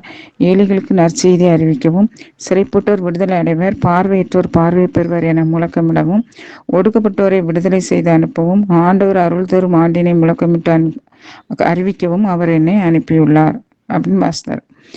அப்புறம் இந்த ஏட்டு சொல்லையே அப்புறம் அந்த வேலையாட்கள்கிட்ட கொடுத்துட்டு அவர் இடத்துல உட்கார்றாரு. சொல்றாரு, தொழுகை கூடத்தில் உள்ள எல்லாருடைய கண்களும் அவரையே என்ன சொல்ல போறாரு அப்படின்னு அவரையே உற்று நோக்கியவனும் இருக்குது. அப்பொழுது அவர்களை பார்த்து சொல்றாரு, நீங்கள் இன்று கேட்ட இந்த மறைநூல் வாக்கு இன்று நிறைவேறிற்று அப்படின்னு சொல்றாரு. நீங்கள் இப்பொழுது கேட்ட இந்த மறைநூல் வாக்கு இப்பொழுது நிறைவேறிற்று அப்படின்னு சொல்றாரு. அப்படி சொன்னோன்னே எல்லாருமே அவர் வாயிலிருந்து வர்ற அந்த அருள்மொழிய கேட்டு வியப்புற்று ரொம்ப ஆச்சரியப்படுறாங்க. இவர் யோசேப்பின் மகன் தானே, நம்ம கிட்ட இருக்கிற இந்த யோசேப்பின் மகன் தானே, இந்த தச்சனுடைய மகன் தானே, அப்படிலாம் அது நினைக்கிறாங்க அவரை பத்தி. ஆனா இவரை பத்தி அவருடைய பேசுறத பார்த்து அவங்க ரொம்ப ஆச்சரியப்படுறாங்க. அப்படித்தானே, இவர் யோசேப்பின் மகன் அல்லவா என கூறி எல்லோரும் அவரையே அப்படி சொல்றாங்க. எல்லாரும் அவரை பாராட்டவும் செய்றாங்க. அவர்கள்ட்ட நீங்கள் என்னிடம் மருத்துவனை உன்னை நீயே குணமாக்கிக்கொள் என்ற பழமொழியை சொல்லி என்ன செய்வீங்க, எல்லா இடத்துலையும் நீங்க செஞ்ச கப்பர்நகம் அங்க இங்கெல்லாம் நீர் செய்த அந்த புதுமைகளை கேள்விப்பட்ட அந்த அற்புதங்களை எல்லாம் இங்கேயும் செய்யுங்க அப்படின்னு நீங்க சொல்லுவீங்க, கண்டிப்பாக சொல்லுவீங்க. ஆனால் நான் உறுதியா உங்களுக்கு சொல்றேன், இறைவாக்கினர் எவரும் தம் சொந்த ஊர்ல ஏற்றுக்கொள்ளப்படுவது இல்லை என்ன அப்படின்னு சொல்றாரு. உண்மையாலும் உங்களுக்கு உண்மையா உங்களுக்கு நான் சொல்றேன், எலியாவின் காலத்துல 3 ஆண்டுகள் பஞ்சம் இருந்தது. அந்த அந்த காலத்துல இஸ்ரேல்ல விதவை பெண்கள் கைம்பெண்கள் பலர் இருந்தனர். ஆனாலும் அவங்க யார்கிட்டையும் எலிய அனுப்பப்படவில்லை. சீதோனை சேர்ந்து சாரிபாத்தில் வாழ்ந்த ஒரு கைம்பெண்ணிடமே அனுப்பப்பட்டார் அப்படின்னு சொல்றாரு. இன்னொரு எடுத்துக்காட்டுன்னு சொல்றாரு. இறைவாக்கினர் எலிசாவின் காலத்துல இஸ்ரேலிடையே தொழுநோயாளர்கள் பலர் இருந்தனர். ஆயினும் அந்த சீரியாவை தேசத்தை சேர்ந்த அந்த நாமன் ஒருவனை தவிர வேற யாரும் குணமாக்கப்படவில்லை அப்படின்னு சொல்லுவாரு. இதை கேட்டோன்னே அவங்களுக்குலாம் கட்டும் கோபமா வருது. என்ன அதாவது இவங்க விசுவாச குறைவு, அவங்க அந்நிய தேசத்துல அந்நியர்கள் கூட குணமுட்டுட்டு போறாங்க அப்படிங்கிற மாதிரி அது அவங்களுக்கு புரியுது. உடனே அவங்களுக்கு ஆண்டவர் மேல இயேசு மேல கோபம் ரொம்ப வருது. அப்போ உடனே என்ன செய்றாங்க, தொழுகை கூடத்துல இருந்த எல்லாரும் அவரும் பயங்கர கோபப்பட்டு அவங்க எல்லாரும் எழுந்து அவரை ஊருக்கு வெளியே துரத்தி அவரை இழுத்து என்ன செய்வாங்க, ஊரில் அமைந்திருந்த மலை உச்சியிலிருந்து கீழே தள்ளிவிட அவரை இழுத்துட்டு போனாங்க. கூட்டமா ஓன்னு அலறிட்டு அவரை மத்தியில வச்சுக்கிட்டு அவரை அங்க கொண்டு போய் அந்த மலையில இருந்து கீழே தள்ளி கொண்டுறணும் அப்படின்ட்டு கொண்டு போறாங்க. ஆனால் அவர்களிடையே நடந்து தம்புலியே போனார் அப்படின்னு சொல்லியிருக்கு. அவர் பாட்டு அவருடைய நேரம் இன்னும் வரல, அதனால அவரை எவனும் தொட முடியாதுன்னு அவர்களிடையே அந்த கூட்டத்துல அவர்களிடையே நடந்து தம்புலியே போனார். அவங்க சில படத்துல வரல அப்படியே மொத்தமா குமிஞ்சிட்டு எட்டி பார்த்தா உள்ள மத்தியில ஆள் இருக்கு, அந்த மாதிரி அவங்கெல்லாம் போயிடுவாங்க. அவங்கெல்லாம் ஏமாந்து போயிடுவாங்க. அவர் போயிடுவார் அவர் வீட்டுக்கு. பேய் பிடித்தவரை இயேசு குணமாக்குறாரு. இயேசு கப்பர்நகூமுக்கு போய் ஓய்வு நாளில் மக்களுக்கு கற்பித்து வர்றாரு. அவருடைய போதனையை கேட்டு எல்லாருமே வியப்பில் ஆழ்ந்தனர். எல்லாருமே ரொம்ப ஆச்சரியப்படுறாங்க. அங்கே அந்த தொழுகை கூடத்துல ஒரு தீயாவி பேய் பிடிச்ச ஒருத்தன் இருந்தான். அவன் இயேசுவை பார்த்து சொல்றான், ஐயோ நாசரேத்து இயேசுவே, உமக்கு இங்கே என்ன வேலை? எங்களை அழித்து விடவா வந்தீர்? நீர் யார் என்று எங்களுக்கு தெரியும். நீர் கடவுளின் பரிசுத்தர், நீர் கடவுளுக்கு அர்ப்பணமானவர் அப்படின்னு கத்துது. உடனே இயேசு என்ன சொல்றாருன்னா, வாய் மூடு, இவனை விட்டு வெளியே போ அப்படின்னு சொல்றாரு. அப்பொழுது பேய் அவனை அலக்கழிச்சுட்டு அவன் போயிடுது. இப்போ மக்கள்லாம் என்ன ஒரு அதிகாரம் நிறைந்த போதனை, இவர் பேய்களுக்கு கட்டளையிட அவங்களும் ஓடி போயிருதே அப்படின்னு அவரை பார்த்து ரொம்ப ஆச்சரியப்படுறாங்க. அதுக்கப்புறம் அவர் அங்க தொழில் கூடத்திலிருந்து எங்க வர்றாரு, பேதுரு சீமனுடைய மாமியார் வீட்டுக்கு வர்றாரு. அப்போ அங்க மாமியார் சீமன் வீட்டுக்கு அவர் போறாரா, அங்க சீமனுடைய மாமியார் கடுங்காய்ச்சலால் துன்புற்ற நிலை இருந்தாங்களாம். அப்போ அவரை குணமாக்கணும்னு எல்லாரும் அவர் இயேசுகிட்ட வேண்டுறாங்க. இயேசு அவர் அருகே போய் அந்த அம்மாட்ட போய் காய்ச்சலை கடிந்து கொண்டார். உடனே காய்ச்சல் அவரை விட்டு விலகி அந்த அம்மா சுகமாயிட்டாங்க. அவர் எழுந்து எல்லாருக்கும் அவர்களுக்கு பணிவிடை செய்தார் அப்படின்னு சொல்லியிருக்கோம். அதே மாதிரி மாலை நேரத்துல எல்லாரும் தங்களிடையே இருந்த பிணியாளர்கள், உடல் நலம் குன்றியவர்கள் எல்லாரையும் அவர்கிட்ட கூட்டிட்டு வராங்க. அவரும் எல்லாரையும் குணமாக்கி அனுப்புறாரு. பேய்களும் நிறைய கத்திக்கிட்டே ஓடுது. நீர் இறைமகன் சொல்லிட்டே ஓடுது. அவர் கடவுளின் மகன் என்று அவை அறிந்திருந்தபடியினால் அவைகளை பேச விடவில்லை அப்படின்னு சொல்லியிருக்கு. அவைகளை அவர் பேச விடவில்லை அப்படின்னு. அப்புறம் ஊர்கள் தோறும் நற்செய்தி பொழுது விடியும் வேலை அதிகாலையில் இயேசு தனிமையான ஒரு இடத்துக்கு புறப்பட்டு போவார். அங்கே போய் ஜெபம் பண்ணுவார். ஆனால் திரளான மக்கள் அவரை தேடி சென்றனர். அவரிடம் வந்து சேர்ந்ததும் தங்களை விட்டு போகாதவாறு தங்கள் ஊர்லேயே தங்கள் கூடயே அவரை நிறுத்திடணும் அப்படின்லாம் முயற்சி பண்ணுறாங்க. இங்கேயே இருங்க, எங்கேயும் போயிடாதீங்க அப்படி அப்படின்ட்டு. அப்போ ஆண்டவர் அப்போ இயேசு சொல்கிறாரு, நான் எல்லா ஊர்களுக்கும் மற்ற ஊர்களிலும் இறையாட்சியை பற்றிய செய்தியை நான் அறிவிக்க போகணும், எல்லா ஊர்களுக்கும் நான் போகணும், அதற்காகவே நான் அனுப்பப்பட்டேன் அப்படின்னு சொல்லுவார். அப்படின்னு சொல்லிட்டு அவர் எல்லா இடத்துக்கும் போவார். இறையரசை பற்றி நற்செய்தியை அறிவித்து வந்தார். அப்புறம் ஒரு நாள் அவர் கென்னசெருத்து ஏரிக்கரையில் நின்றுகிட்டு இருப்பார். ஏராளமான மக்கள் இறை செய்தியை கேட்பதற்காக அவரை நெருக்கிட்டு இருந்தாங்க. அப்போது ஏரிக்கரையில் 2 படகுகள் இருக்குது. அந்த படகை அப்போது ஏரிக்கரையில் 2 படகுகள் இருக்குது. மீனவர்கள் படகை விட்டு இறங்கி வலைகளை அலசிக்கிட்டு இருக்காங்க. அந்த படகுகள் ஒன்று சீமோனுடையது. இயேசு அதில் ஏறினார். சற்றே தள்ளும்படி அவர் கேட்டுக்கிட்டாரு. கரையிலிருந்து சற்றே உள்ள தள்ளி அந்த தண்ணியில் கொஞ்சம் அந்த தள்ளி. அப்போ அந்த படகுல அமர்ந்தவாறே அவர் மக்கள் கூட்டத்துக்கு போதித்தார். அவர் போதித்து முடிச்ச பிறகு சீமோனை நோக்கி சொல்றாரு, படகை ஆழத்துக்கு தள்ளி கொண்டு போய் போங்க, வலைகளை போடுங்க அப்படின்னு சொல்றாரு. அப்போ சீமோன் மறுமொழியாக சொல்றாரு, ஐயா, இரவு முழுசும் நாங்க இவ்வளவு நேரம் அங்க வேலை செஞ்சுட்டு தான் அங்க வந்து வலைகளை அலசிட்டு இருக்கோம், ஒன்றும் கிடைக்கல. ஆனாலும் நீங்க சொல்ற உங்க வார்த்தையை நம்பி நாங்க போடுறோம் அப்படின்னு சொல்லிட்டு அதே மாதிரி அவங்க சொன்னபடி ஆழத்துக்கு கொண்டு போய் போட்டாங்க வலைய. அப்போ வலை நிரம்பி படகும் நிரம்பி வலியுது. அவங்களால கொண்டு வர முடியல. அவங்க உதவிக்காக பக்கத்துல இருந்த அவங்களுடைய நண்பர்களுடைய படகையும் கூப்பிடுறாங்க. அவங்களும் போனோடனே அங்கேயும் வலைகள் 2 படகையும் நிரப்புனாங்க எல்லாம். அப்போ 2 மீன்களும் ஏகப்பட்ட மீன்கள் இருந்ததுனால வலைகளே கிளிய தொடங்கிட்டு அந்த அளவுக்கு மீன். அதனால உதவிக்கு தங்கள் கூட்டாளிகள் எல்லாம் அழைத்து அவங்க படகையும் மீன் எல்லாம் 2 படகையுமே மீன்களால நிரப்பிட்டு அப்புறம் வர்றாங்க. அப்போ இதெல்லாம் பார்த்துட்டு இருக்கிற பேதுரு ஆண்டவருடைய இயேசுவின் கால்களில் விழுந்து, ஆண்டவரே, நான் பாவி, என்னை விட்டு போயிடும் அப்படின்னு சொல்றாரு. அதே மாதிரி அவரோட இருந்த எல்லாரும் ஒரு காலமும் இல்லாத அளவுக்கு அகப்பட்ட மீன்பாட்டை கண்டு திகிலுற்றனர் அப்படின்னு சொல்லியிருக்கு. அப்போ இயேசு சீமோனை நோக்கி சொல்றாரு, அஞ்சாதே, பயப்படாதே, இது முதல் நீ மனிதரை பிடிப்பவன் ஆவாய் அப்படின்னு சொல்றாரு. ஆனா அவர்கள் தங்கள் படகுகளை கரையில கொண்டு போய் சேர்த்துட்டு அனைத்தையும் விட்டு அவரை பின்தொடர்ந்தார்கள், இயேசுவை பின்தொடர்ந்தார்கள், இயேசுவை பின்பற்றினார்கள் அப்படின்னு சொல்லியிருக்கு. அதுக்கப்புறம் நோய் நீங்குது. இயேசு ஒரு ஊர்ல இருந்தபோது உடலெல்லாம் தொழுநோயால் பாதிக்கப்பட்ட ஒருவர் வந்தார். அவர் என்ன சொல்றாரு இயேசுகிட்ட, ஆண்டவரே, நீர் விரும்பினால் என்னை குணமாக்க உம்மால் கூடும் அப்படின்னு சொல்றாரு. அப்போ இயேசு சொல்றாரு, விரும்புகிறேன், குணமாக அப்படின்னு சொல்வாரு. உடனே அந்த நோய் நீங்கி அவர் நலமாவார், சுகமாவார். அப்போ இயேசு சொல்வாரு, நீ போய் நீ குணமானதற்கான குருவிடம் காட்டி குணமானதற்கான காணிக்கையை நீ செலுத்து அப்படின்னு சொல்வாரு.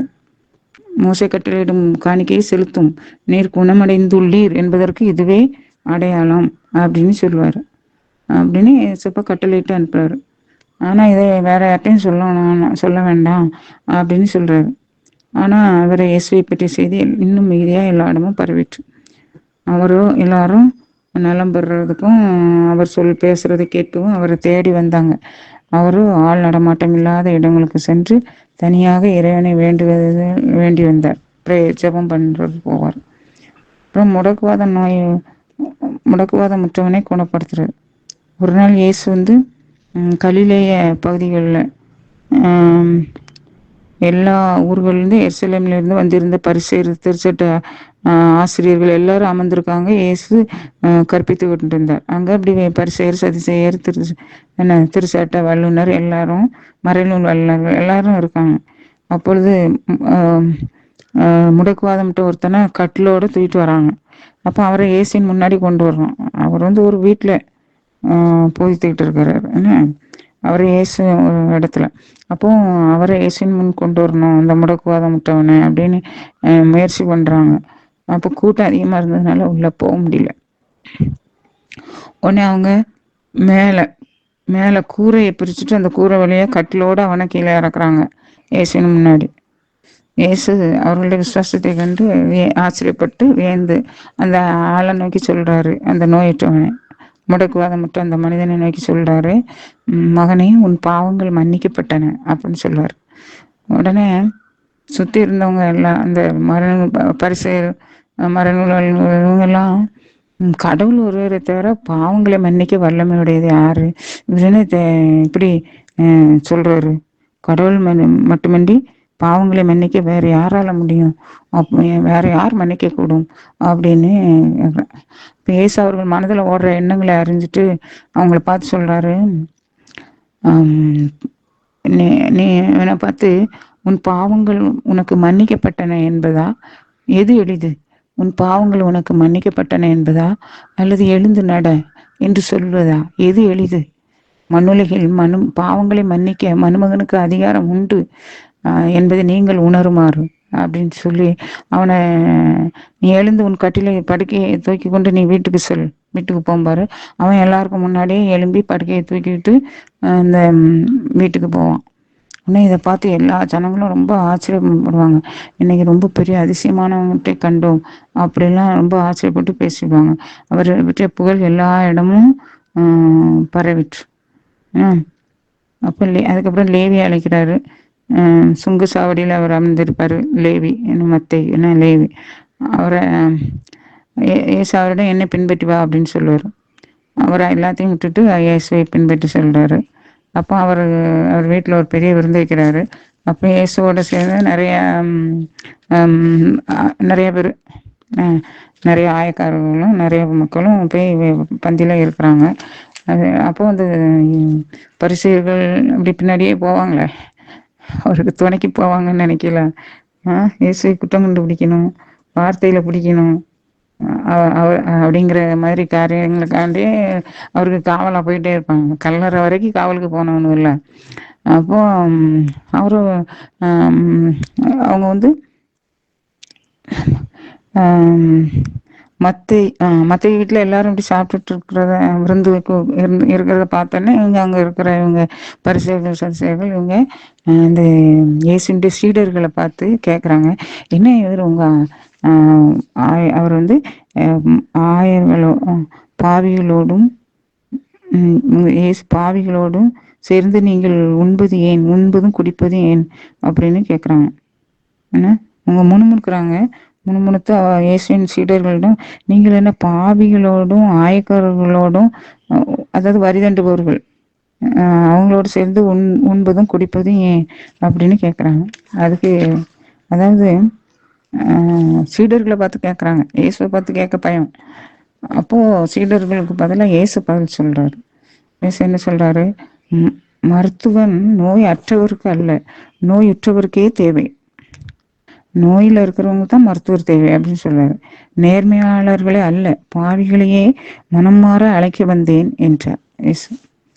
அதே மாதிரி நோன்பு பற்றிய கேள்வி அடுத்து அவர்கள் வந்து திரும்ப இயேசுவை நோக்கி இயேசுகிட்டே கேட்குறாங்க, யோவானுடைய சீடர்கள் அடிக்கடி நோன்பிருந்து மன்றாடி வருகிறார்கள், பரிசேயர்களுடைய சீடரும் அவ்வாறு செய்கின்றனர், உம்முடைய சீடரும் உண்பதும் குடிப்பதுமாக இருக்கின்றனரே என்றார்கள். அப்போ அதுக்கு அவர் சொல்றாரு, அதுக்கும் அவர் கரெக்டாக இயேசு வந்து பதில் சொல்லுவார். மணமகன் தங்களோடு இருக்கும் வரை அவர்களுடைய நண்பர்கள் நோன்பு இருக்கலாமா, மணமகன் அவர்களை விட்டு பிரியும் நாள் வரும், அப்பொழுது அவர்கள் நோன்பு இருப்பார்கள் அப்படி சொல்லுவார். எவரும் பழைய ஆடைய புதிய ஆடையிலிருந்து ஒரு துண்டை கிழித்து பழைய ஆடையோடு ஒட்டு போடுவதில்லை, அவ்வாறு ஒட்டு போட்டால் ரெண்டுமே வீணா போகும். அதே மாதிரி பழைய தோற்பைகளில் எவரும் புதிய திராட்சை மதியை ஊற்றி வைப்பதில்லை, அப்படி ஊற்றி வச்சா ரெண்டுமே மது தோற்பைகளை வெடிக்க செய்யும், ரெண்டுமே வீணா போயிடும் அப்படிங்கிறது அவர் எடுத்து சொல்லுவார். அதனால புதிய மதுவை புதிய தோற்பையில் ஊற்றி வைக்கணும் அப்படிங்கிற உவமையை சொல்லி அதை விளக்குவார். அப்புறம் ஓய்வு நாள்ல அவங்க கதிர்கள ஓய்வு நாள்ல வயல் வழியா போயிட்டுருக்கும்போது சீடர்கள் கதிர்கள பறித்து கசக்கி திங்கிறாங்க. அப்பவும் அவங்க கேட்குறாங்க. ஏன்னா உமது சீடர்கள் ம் ஓய்வு நாள் செய்யக்கூடாதத செய்றாங்களே ஏன்? அப்படின்னு கேள்வி வருது. கொஸ்டின். என்ன? அந்த காலத்துல இயேசுட்ட நேரே கேட்டுக்கிட்டு இருந்தாங்க. இந்த காலத்துல ஒருத்தர் காதுல ஒருத்தர் மாத்தி மாத்தி மத்தவங்கள பத்தி பேசிக்கிட்டே இருப்பாங்க. ஏன்னா மனுஷன் இருக்கிறத இப்படி மத்தவங்கள வாட்ச் பண்றதும், மத்தவங்கள குற்றம் சொல்றதும் அது இருந்துகிட்டே தான் இருக்கும். அப்படியே அவர்ட்ட கசக்கி திங்காங்களே அப்படின்னு சொல்லுவாங்க கதிர்கள். அது என்னத சொல்லுவாங்கன்னா, ஓய்வு நாளில் செய்யக்கூடாதத செய்றாங்க அப்படின்னு. அதாவது ஓய்வு நாள்ல அறுவடை செய்யக்கூடாதுன்னு இருக்கு. ஆனா இவங்க பறிச்சு திங்காங்கல்ல, அது அறுவடை மாதிரி. அது செய்யக்கூடாதுல்ல அப்படிங்கிற அர்த்தத்துல அவங்க அவ்வளோ நுணுக்கமா கடைபிடிக்காங்களாம். அப்படின்னு சொல்றாங்க.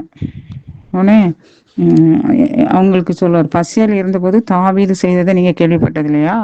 அவர் தேவனுடைய ஆலயத்துக்கு போய் சமூகத்து அப்பங்கள எடுத்து தான் உண்டதுமின்றி தன் ஊழியர்களுக்கும் கூட வந்த ஊழியர்களுக்கும் கொடுத்தாரே அப்படின்னு சொல்லுவாரு. என்ன? தாவீது பசியா இருந்தபோது அப்படி செஞ்சாரு. மேலும் அவர்கள் மருமகன் ஓய்வு நாளுக்கும் ஆண்டவரே அப்படின்னு சொல்லி கொடுத்தாரு அவங்களுக்கு. அடுத்தது கை சூம்பியவரை ஓய்வு நாளில் நலம் பண்ணுவார். ஒரு கை சூம்பிய ஒருத்தர் ஒரு நாள் இருந்தார். தொழுகை கூடத்திற்குள்ள சென்று அவர் போதித்துட்டு இருந்தார். அப்போது வலது கை சூம்பிய ஒருத்தர் இருந்தார். மறைநூல் அறிஞரும் பரிசேயரும் இவரிடம் குற்றம் காணுமாறு நோக்குடன் அவரை குணப்படுத்துவாரான்னு கூர்ந்து கவனிச்சுட்டே இருந்தாங்க. இயேசுக்கு அவங்களுடைய எண்ணம் தெரியுது. ஆனாலும் இயேசு என்ன செய்றாரு, அந்த சூம்பிய கை உடையவனை நோக்கி எழுந்து நடுவில் நில் அப்படின்னு சொல்லுவாரு. அவன் எழும்பி நடுவுல நிப்பான். உன் கையை நீட்டு. நீட்டினான். குணமாயிட்டு. அப்ப கையை அவன் எழும்பி நடுவுல நின்னோடனே ஒரு கேள்வி கேட்கிறாரு மக்களை பார்த்து. என்னன்னா, நான் உங்ககிட்ட ஒண்ணு கேட்கிறேன், பதில் சொல்லுங்க. ஓய்வு நாளில் எது செய்வது முறை? நன்மை செய்வதா, தீமை செய்வதா? உயிர்களை காப்பதா இல்ல அல்லது அழிப்பதா அப்படின்னு கேட்கிறாரு. அதுக்கு அவங்க பதில் சொல்லாம இருந்தாங்க. பதில் சொல்ல முடியாதுல்ல.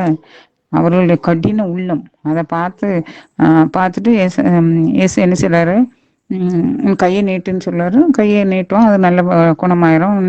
அவங்க எல்லாரும் அவன் கடவுளை புகழ்ந்துட்டு அவன் போயிட்டான். இவங்க எல்லாம் அப்படி இயேசு என்ன செய்யலாம், இவரை எப்படி தொலைக்கலாம் அப்படின்ட்டு இவர் மேல கோப வெறி கொண்டு போறாங்க. இப்படிதான் ஒருவரோடு ஒருவர் கலந்து பேசாங்க. இவரை என்ன கோப வெறி கொண்டு இவரை என்ன செய்யலாம் அப்படின்னு கலந்து யோசிக்கிறாங்க.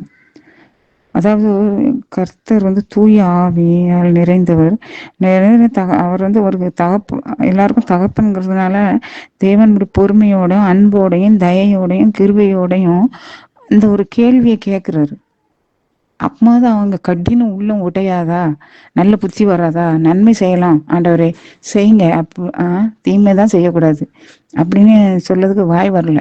சட்டம்தான் முக்கியம், ஓய்வு நாள் தான் முக்கியம், மனுஷங்களும் முக்கியம் இல்லை, அவனுக்கு நன்மை செய்வது கூட முக்கியம் இல்லைங்கிற அந்த அவங்களுடைய கொள்கையில இருந்து கொஞ்சமும் அவங்க விட்டு கொடுக்கவும் இல்லை, மாறவும் இல்லை. அவங்க கல்மனம் உடையவும் இல்லை. அதனால கர்த்தர் அதுக்காண்டி அவர் பாட்டுக்கு எழுப்பி நிலை குணமாக போ அப்படின்னு சொல்லாம இப்படி ஒரு கேள்வியை போட்டு அவர்கள் மனதை கிண்டுறாரு. அவர்கள் கடின மனதை உடைக்க முயற்சி பண்றாரு. அவங்களோ கடின மனமாவே இருக்காங்க. அப்புறம் 12 சீடர்களை அவரை தேர்ந்தெடுத்தாரு கர்த்தர். அவர்கள் முறை யாரெல்லாம்னா பேதுரு என்று பெயரிட்ட சீமோன், அவருடைய சகோதரர்கள் அந்திரேயா, யாக்கோபு, யோவான், பிலிப்பு, பர்த்தலமேயு, மத்தேயு, தோமா, அல்பேயின் மகன் யாக்கோபு, தீவிரவாதி எனப்பட்ட சீமோன், யாக்கோபின் மகன் யூதா, துரோகிய மாறிய யூதாஸ் இஸ்காரியோத், இவர்களே. அப்புறம் இயேசு இதே மாதிரி பல ஊர்களுக்கு போறாரு. திரளான மக்களுக்கு போறாரு. திரளான மக்களுக்கு ஒரு சமவெளியில மலைப்பொழிவு பிரசங்கம்னு சொல்லுவாங்க. ஒரு சமவெளியில அப்படின்னு சொல்லியிருக்கு. அவர் இயேசு சீடர் மீது தம் பார்வை பதித்து இந்த நிறைய கருத்துக்களே ஒரு புகழ்பெற்ற பிரசங்கம் இது. அதை அவர் மக்களுக்கு சொல்றாரு. ஏழைகளே நீங்கள் பெயர் பெற்றவர்கள், ஏனெனில் இறையாட்சி உங்களுக்கு உரியது. இப்போது பட்டினியாய் இருப்பவர்களே நீங்கள் பெயர் பெற்றவர்கள், ஏனெனில் நீங்கள் நிறைவு பெறுவீர்கள். இப்பொழுது அழுது கொண்டிருப்பவர்களே நீங்கள் பெயர் பெற்றவர்கள், ஏனெனில் சிரித்து மகிழ்வீர்கள்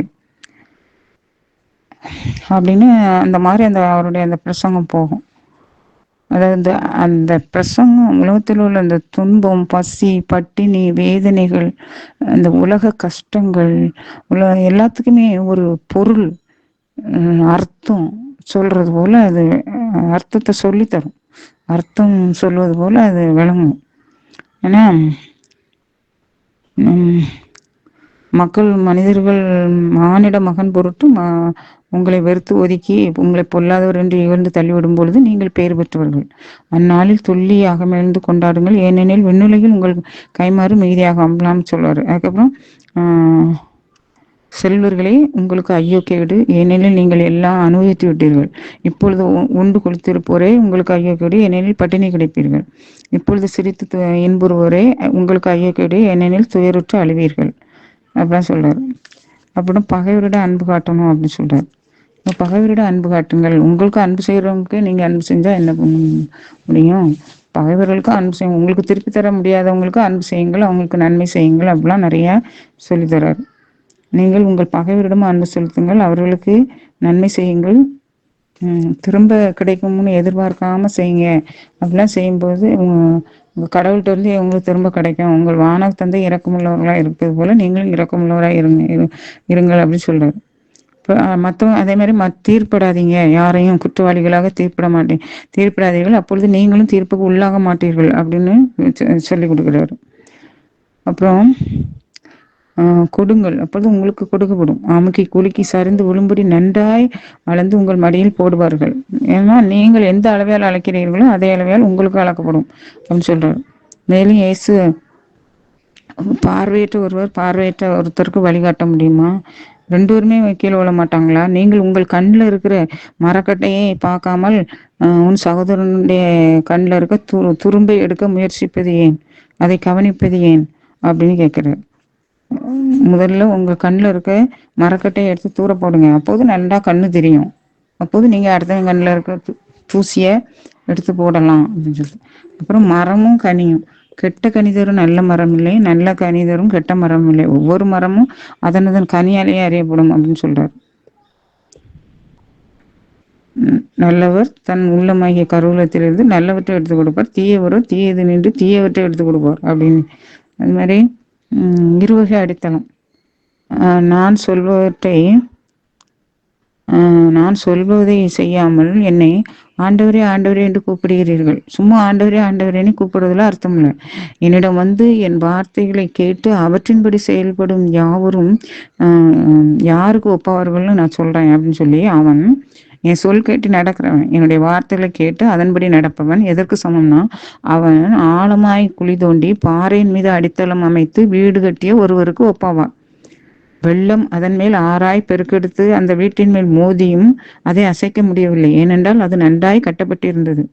நான் சொல்வதை கேட்டும் அதன்படி செயல்படாதவரோ அடித்தளம் இல்லாத மண் மீது வீடு கட்டியவருக்கு ஒப்பாவார். ஆறு பெருக்கெடுத்து அதன் மேல் மோதிய உடனே அது விழுந்தது, அவ்வீட்டிற்கு பேரழிவு ஏற்பட்டது. இன்னைக்கு நம்ம முடிக்கும்.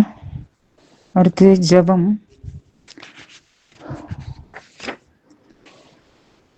ஜபம்.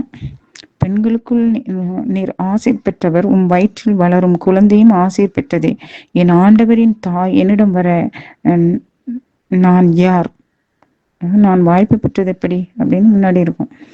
பெண்களுக்குள் நீர் ஆசீர் பெற்றவர், உம் வயிற்றில் வளரும் குழந்தையும் ஆசீர் பெற்றதே. என் ஆண்டவரின் தாய் என்னிடம் வர நான் யார்? லூக்கா 1:40. ஆண்டவராகிய கர்த்தரே, கிழக்கும் மேற்கும் பெரிய ஆட்டிடையர்களும் பெரிய அரசரும் ஞானிகள் இவர்கள் எல்லோரும் அறிந்து கொள்ள தேவரீர் விண்மீனை அனுப்பினீர், உம் வானதுதர்களை அனுப்பினீர். இவ்வாறு உம் திருமகன் அற்புத பிறப்பை எல்லோருக்கும் அறிவித்தீர். கிருபையாய் அனைவரும் வந்து அவரை ஆசீர்வதித்து வணங்கி மகிழ்வோடு திரும்பினர். ஆனால் ஆட்சியில் இருந்த ஏரோது அரசன் கலங்கினான், அவனோடு எருசலேம் முழுவதும் கலங்கிற்று. அவன் யூதரின் அரசராக பிறந்திருப்பவர் எங்கே? அவருடைய விண்மீனை கண்டு அவரை வணங்க வந்தோம் என்று ஞானிகள் அரசரிடம் விசாரித்தார்கள். அங்கே மாட்டு தொழுவத்தில் யூதர்களின் அரசர் பிறந்தார். உலகிற்கே ராஜா, ராஜாதி ராஜன், கர்த்தாதி கர்த்தா, தேவாதி தேவன் பிறந்தார். உன்னதங்களிலே இறைவனுக்கு மகிமை உண்டாகுக, பூவுலகில் நல் மனத்தோருக்கு அமைதி உண்டாகுக என்று வானதுதர் படைத்திரள் மகிழ்வோடி பாடி துதித்தது. ஏறுது அரசனும் தேடினான், ஆனால் அவரை கொல்ல தேடினான். அதனால் 2 மாத பிஞ்சு குழந்தைகள் மீது அவனது ஆக்ரோஷம், 2 மாத பிஞ்சு ஆத்திரம் சென்றது. அது எந்த அளவுக்கு என்றால், அவன் 2 மாதம் அதற்கு உட்பட்ட எல்லா குழந்தைகளையும் கொல்லுமாறு கட்டளையிட்டான். கர்த்தாவே, இன்றும் மனிதர்கள் தம் சுயநலத்திற்காக, சுகத்திற்காக பச்சை குழந்தைகளையும் கொல்லவும் அழிக்கவும் கூட கூசாமல் செய்கிறான். அதற்காக அவன் கூச்சப்படுவதே இல்லை. அவனுக்குள் இருக்கும் சாத்தான் தீய ஆவிகளை எவ்வாறு மனிதனை கேவலமான பாதையில் நடத்துகின்றன. கர்த்தாவே, இரக்கமாய். தேவரீர் உலகை படைத்தி, கர்த்தாவே, தேவரீர் உலகை ஆண்டு நடத்துகின்றீர். தேவரீர் உலகை ரட்சித்தீர். எனவே இது உமக்கு சொந்தமான உலகம், இது உமக்கு சொந்தமான மக்கள். எனவே சாத்தானின் கோரப்பிடியிலிருந்து மக்களை காப்பாற்று. நல்ல புத்தியை கொடும். சாத்தானை, அதன் சக்திகளை அழித்து போடுவீராக. உம் மக்களை விடுவித்தரலும். உம் மக்கள் உமக்கு பிரியமானபடி வாழ அருள் கூர்ந்தரலும். தேவனால் கூடாத காரியம் எதுவும் இல்லை என்று வேதம் சொல்கிறதே. கர்த்தாவே, தேவனே, தீயவனின் சதிகளையும் சதி திட்டங்களையும் முறியடித்து உம் மக்களை விடுவித்தரும். நாங்களோ ஜெபத்தில் தரித்திருந்து, உம் அன்பில் நிலைத்திருந்து, உம் அருளால் ஜெயம் எடுப்போமாக. கர்த்தாவே, குழந்தைகளை, இளைஞர்கள், பெற்றோர்கள், பெரியவர்கள் அனைவரையும் காப்பாற்று. எங்கள் குடும்பத்தை காப்பாற்று. எங்கள் ஊரை காப்பாற்று. எங்கள் தேசத்தை காப்பாற்று. இந்த உலகத்தை காப்பாற்று. இந்த மன்றாட்டுக்களை எல்லாம் எங்கள் ஆண்டவராகி இயேசு கிறிஸ்துவின் பரிசுத்த நாமத்தினாலே உம்மிடம் ஏறடிக்கிறோம் நல்ல பிதாவே, ஆமென். வாக்குத்தத்த வசனம்: இஸ்ரவேலின் விடுதலை எங்கள் கடவுளாகிய ஆண்டவரிடம் மட்டுமே உள்ளது.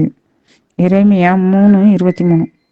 இஸ்ரவேலின் விடுதலை எங்கள் கடவுளாகிய ஆண்டவரிடம் மட்டுமே உள்ளது. இயேசுவே ஆண்டவர், இயேசுவே ஆண்டவர். மாரநாதா, மாரநாதா. ஆண்டவராகிய இயேசுவே வாரும், ஆண்டவராகிய இயேசுவே வாரும். உங்கள் சிந்தனைக்கு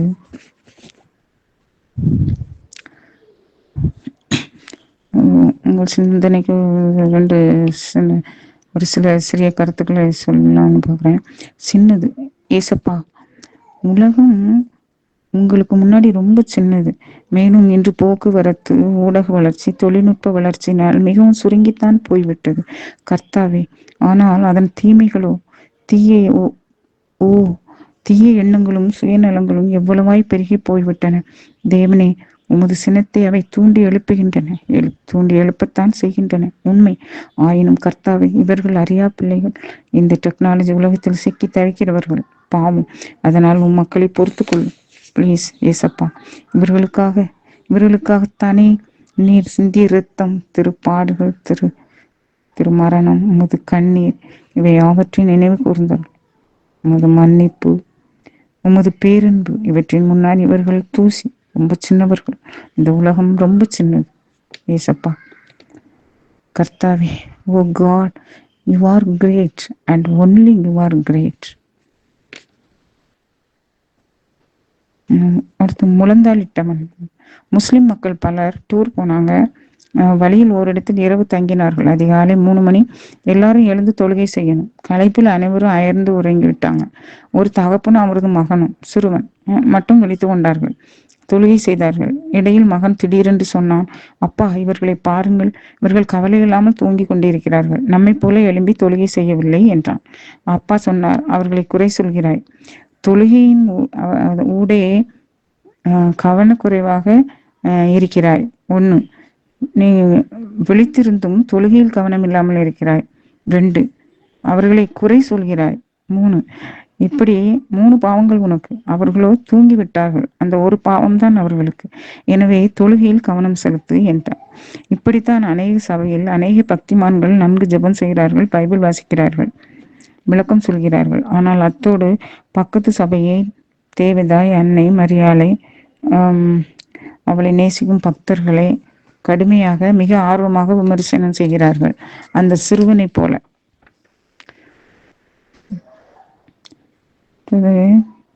கர்த்தரே ஆளுகை செய்கிறார். ஆஸ்பத்திரி, எனது நினைவுகள், இந்த நர்ஸ், டாக்டர்ஸ் எத்தனை சுறுசுறுப்பாக, எவ்வளவு அழகாக தங்கள் பணிகளை செய்கிறார்கள். கர்த்தரே இவர்களுக்கு நல்ல சுகத்தை, மனதை, சுறுசுறுப்பை தந்து நடத்துகிறார். ஒவ்வொரு ஆஸ்பத்திரி ஆஸ்பத்திரியையும் கர்த்தரே தம் மக்களுக்காக ஏற்படுத்தி நடத்தி பாதுகாத்து ஆளுகை செய்கிறார். இதுதான் உண்மை.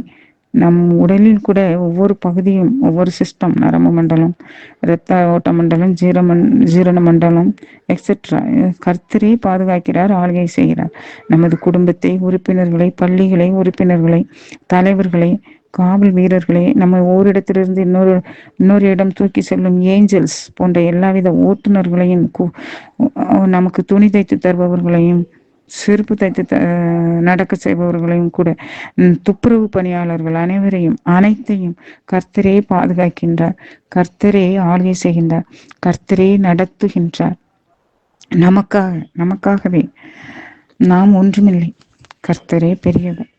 கர்த்தரே ஆளுகை செய்கிறார். அடுத்து யோவானின் அபிஷேகம் இங்கே எப்படி நடந்தது? யோவான், திருமுழுக்கு யோவானை விட நீங்கள் பெரியவரோ? அவர் பெற்ற தூயாவின் அபிஷேகத்தை விட எங்களது அபிஷேகம் பெரியதோ, உயர்ந்ததோ? எலிசபெத்து மரியாளின் வாழ்த்துதலை கேட்ட பொழுது அவளுடைய வயிற்றில் இருந்த பிள்ளை துள்ளிற்று, அக்களிப்பாள், மகிழ்ச்சியால துள்ளிற்று. எலிசபெத்து பரிசுத்த ஆவியினால் நிரப்பப்பட்டாள். லூக்கா 1:41. லூக்கா 1:15 வானதுதர்கள் யோவானின் பிறப்பை பற்றி அறிவிக்கும் போது சக்கரியாவுக்கு, அவன் தன் தாயின் வயிற்றில் இருக்கும் போதே பரிசுத்த ஆவியினால் நிரப்பப்பட்டிருப்பான் என்று முன்னுரைத்தார். மரியாளின் வாழ்த்துதலை கேட்டதும் அனைவரும், அந்த 3 பேரும் பரிசுத்த ஆவியினால் நிறைந்தார்கள், இறைவனை புகழ்ந்தார்கள். தாய் மரியாள் உங்களையும் என்னையும் கூட வாழ்த்தட்டும். அதற்காக நாம் அவளை வாழ்த்துவோம். தாங்குகின்ற கர்த்தர். இந்த உலகில் இறைவனை நோக்கிய பயணத்தில் நம்மை வீழ்த்துகின்ற விஷயங்கள் பல. மனிதர்கள், உறவுகள், பகை, நோய், பகை, பணம், அகம்பாவம், ஆணவம், பேராசை, பக்தியின்மை, தாழ்ச்சியின்மை, டிவி, செல்போன், இன்னும் பல தொழில்நுட்பங்கள், எக்ஸெட்ரா. பகைவர்கள், அவர்கள் தரும் தொந்தரவுகள் மிக பெரியது. இந்த பகை, அதில் கவனம் செலுத்துவது தேவனோடு நமக்குள்ள உறவை பாதித்து விடாமல் கவனமாக இருக்கணும்.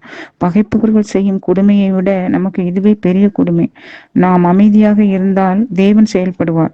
தேவனோடு நம் உறவும் பாதிக்காது. ஏனென்றால் எல்லாவற்றையும் விட கர்த்தர், அவரது அன்பு, அவரது உறவு, தயை நமக்கு பெரியது. எச்சரிக்கையாய் இருங்கள். நம் குறைபாடுகளை மன்னித்து இன்று வரை நம்மை தாங்கி நடத்துபவர் கர்த்தர் மாத்திரமே.